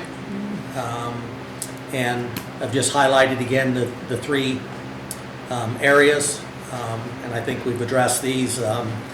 Legal sometimes is just one of those moving numbers, and I'm trying to take a look at the last 3 years and come up with a better projection for 2024.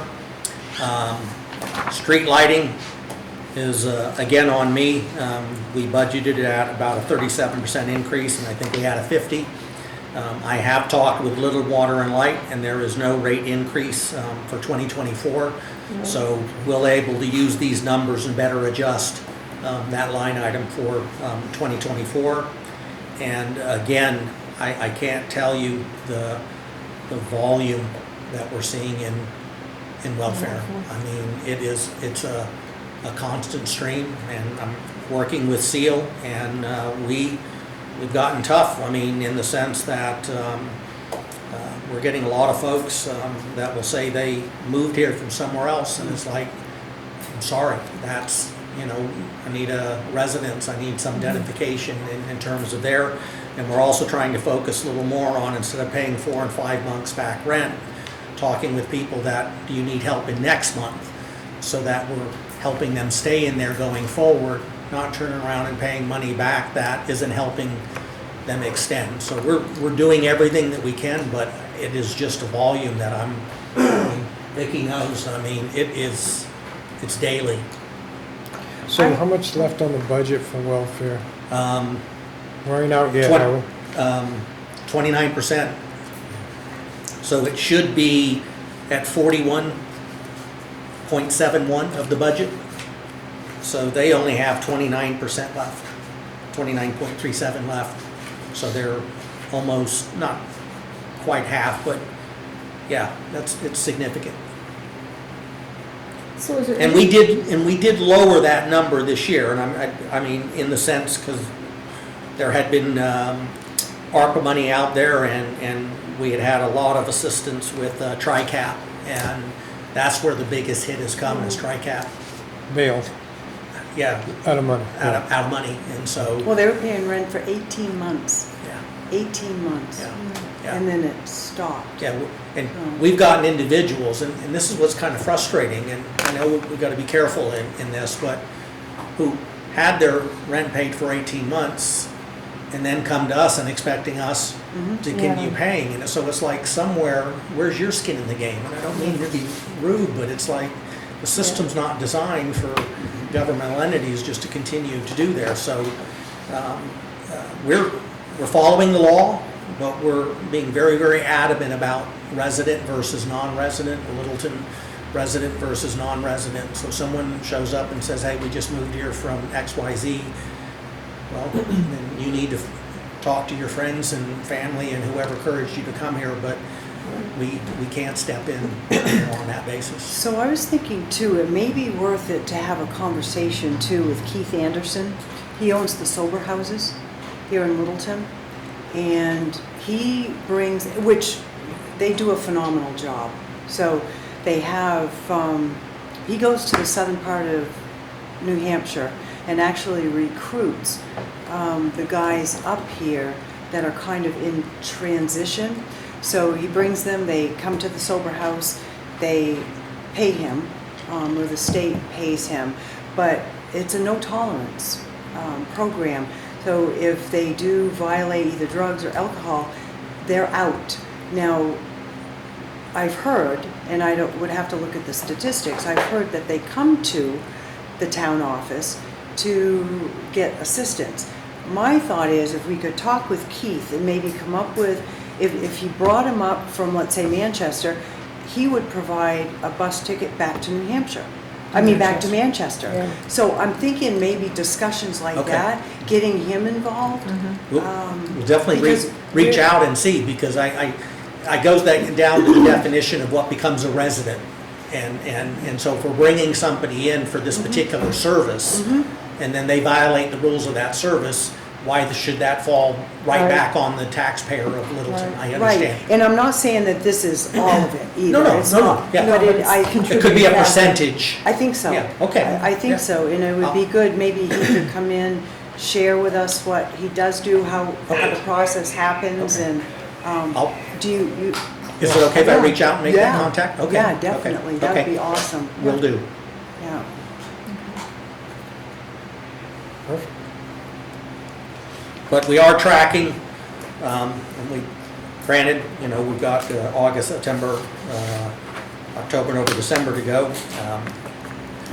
Come in under the last 2 years, and I don't have that crystal ball, but we're tracking in the right direction, hopefully in there. And as you know, in the last report we had in July, we've been under budget the last two, between revenues better than what was expected and expenses being below. Our reserves are at the highest level that I can look back in terms of on the records, and I think that gives the board some significant opportunity in reference to tax rate potentially being lowered, and also providing some excess funds for payment of capital, which also could help keep the tax rate lower by warrant articles down. And we'll be having that meeting pretty soon in reference to those numbers for you to be able to do that, because we kind of know what it would take to keep it the same, and then how much more to take it down a little bit. I did see the school took theirs down. Now, they are at a 14 mil, and they did a 50 cents. 50 might be a little harder on us in terms of numbers, but there's definitely room there for us to look at not maintaining it, but lowering it, and still having money left over for capital, and leaving us, like the school, it's y'all's decision,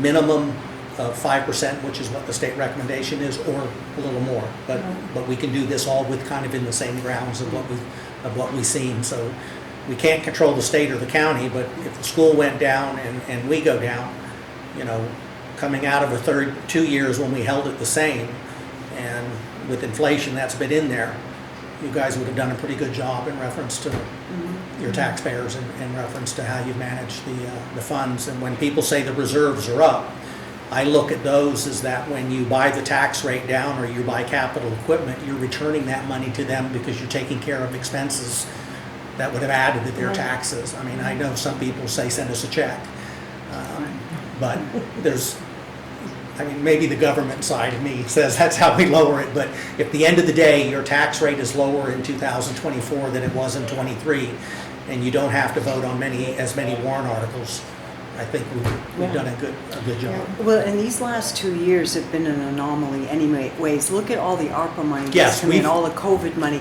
So, but we're not, that's done. Yeah. So I think And we've used that smartly for capital, so in the sense, we've done that while we were building up these others, so in a sense, that's what we have that room to do the same. And you are right, that has been an anomaly in the sense, and while the, you know, I think we've got 85,000 of ARPA left, and so it has to be spent in 24, you know, that definitely would be earmarked towards a capital item. We have a few bucks left in the Invest New Hampshire, but I think Doug will be coming forward on one, because we're working on a boundary line adjustment with Bethlehem, and so we'll need a little bit to do the surveyor, and that can be something that could come out of there. But we'll be going in with a good chunk for the board to look at how they want to allocate that to a tax cut, and then how much left over could be. And I'll know by the 15th of September or sometime after, because departments are due on their budget side, so we'll know what kind of capital has come in from them, so it'll give us a better handle of what you could allocate for that in addition to a tax cut. Okay. All right. Appreciate that. The only other thing is when that welfare number gets to 0, can you inform us? Yes, sir. Yeah.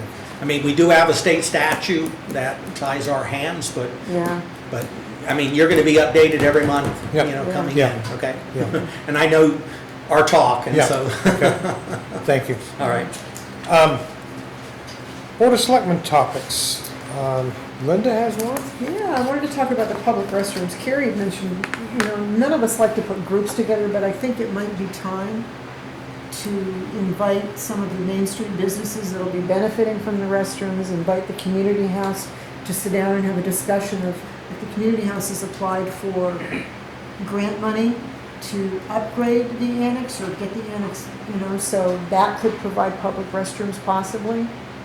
So I don't know how we, you know, go about, do we advertise, get a committee together, try to encourage the businesses on Main Street to get involved? There's a Main Street Inc., isn't there? Yes. Well, there used to be, is it still? Okay. It's not active. Maybe the chamber and. Do they exist anymore? I was told today that they were active in the Oktoberfest arrangements, Okay. well, Who are they now? The only time that I'm aware of it, that a check came in that was earmarked for Main Street involving something that happened, and I think the head of that organization is it Jim Alden? So I delivered the check down to there, but they're kind of like an own entity. I mean, in terms of, so I don't know who the Yeah. membership is, but we could reach out to them to go Littleton to the chamber, and maybe those that are on Main does Street that that might be sound- willing. That sounds right. Yeah. Okay, Because technically, it's the Main Street merchants and the restaurant owners, well, the restaurants all have their own bathrooms, but they're the ones that greatly benefit Right. from the bus tours. In fact, forget what Veronica told me, if we can't guarantee that these bus tours that we have bathrooms available, they will just drive through. So, and there's a 2-week window in September. Maybe Chief, you heard, because do they inform you when the tour buses come through? No. So there's Yeah. there's a 2-week window in September where there's I one think bus in 12 a town day today. coming. Wow. Yeah, There's a bus in town today. but they want bathrooms. I don't know for Steve, we're here, but when I worked at the hotel, peak season for bus tours were the last 2 weeks of September, the first 2 weeks of October for a week. Yeah. that might be the 2 weeks then. Yeah, because Veronica was Board telling me there members was don't 2 weeks specifically in September that, yeah. So, will Jim, Well, I think we should do collaboration with the chamber, with, Main Street merchants. get Main Street Inc. involved? Yeah, And go Littleton just in the sense of Yeah. connection. Trying to find a Yeah. They plan. got- so, Yeah, yeah, so I've Veronica. got them down on there. And so again, if you want me, I can do the reach out as I would with the Sober House and get some input from, because instead of the vocal ones. Okay. And I can spearhead as far as connection with the select board if you want, Yeah. to make, hold their all feet to the fire to make sure it happens. So the board's having you as the board point person? Yeah. Okay. That helps. okay. Anything else on Board of Selectmen stuff? Yeah, Okay. I just want to kind of bring this up, and I'm not even sure how to broach the subject, because when it's private property, there's nothing we can do. But I really think we need to be very careful about what kind of artwork goes up. Absolutely. And this last artwork that went up on the side of the Jing Fong building, I would encourage anyone to research what that really means. Oh, yeah. So I just, it's a very uncomfortable thing, I know, because it makes it sound like I'm anti-whatever, I'm not. Is this on public property? No, No. no, but I No, just it's want to not make private sure, building. because they're already talking, this group is already talking about, oh, we want to put more artwork up here, and that's all public property. Okay. I just We think. definitely can regulate the public property, Right. nobody putting something on. Exactly, but it's coming. And what went up was not good. Was not good. And I won't get into it. Yeah. I'm not gonna, Yeah, but and- I don't want that to be in our town. I don't want it to be here. I just don't want it to be here. Not the lawyer, and we'll definitely get the Mitchell Group involved. But if it's on private property, I just know we need to make sure that we also aren't violating freedom of speech and freedom of expression. Right, private property, I get it. I still don't like it. Yeah. I But know, yeah. it's private property. Yeah. Right. I But, understand. no. But my Town concern property, is. we can keep every sign, no matter what it is off of Yeah. town property. Right, right. But it's Okay, bubbling Oh, and I do over. have one got more it, thing. got it. Thank you. I do have one more thing. Okay. I was down over the covered bridge Wednesday night, and the guys were over there painting. They were a fun group of guys, because I had a chat with them as we walked through, and they did a really good job. And they were really careful, to make sure people could still walk back and forth across the bridge. So, but they did a good job on that. Good. Other than that, I think we're all set with the So, Any more topics? No. next on the agenda is public comments. These aren't questions, they're just comments, and we're gonna limit you to 3 minutes or less. And anybody have anything for public comment? Yeah, sure. Rudy? Are you surprised?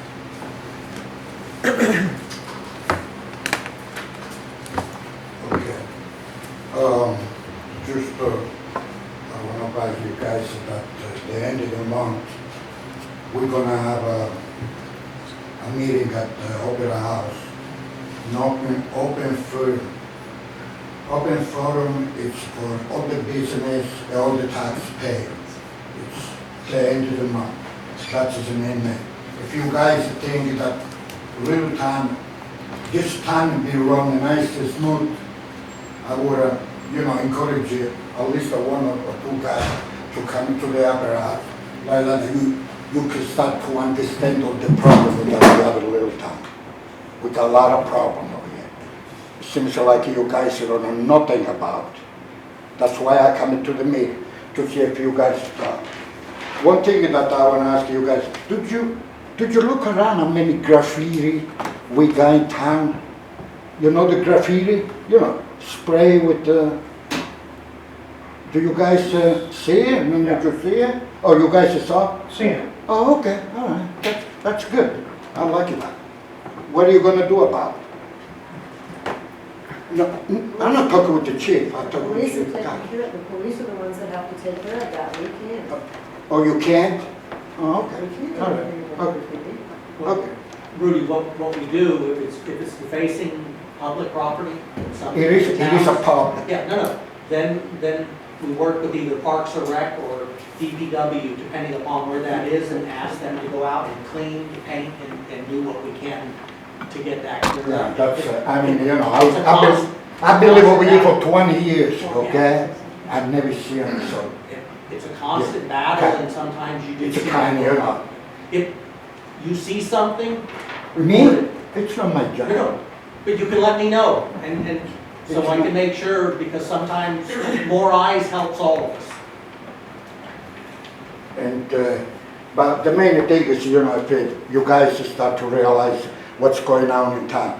And open a forum, which I sent you an email, if I don't make a mistake, last month.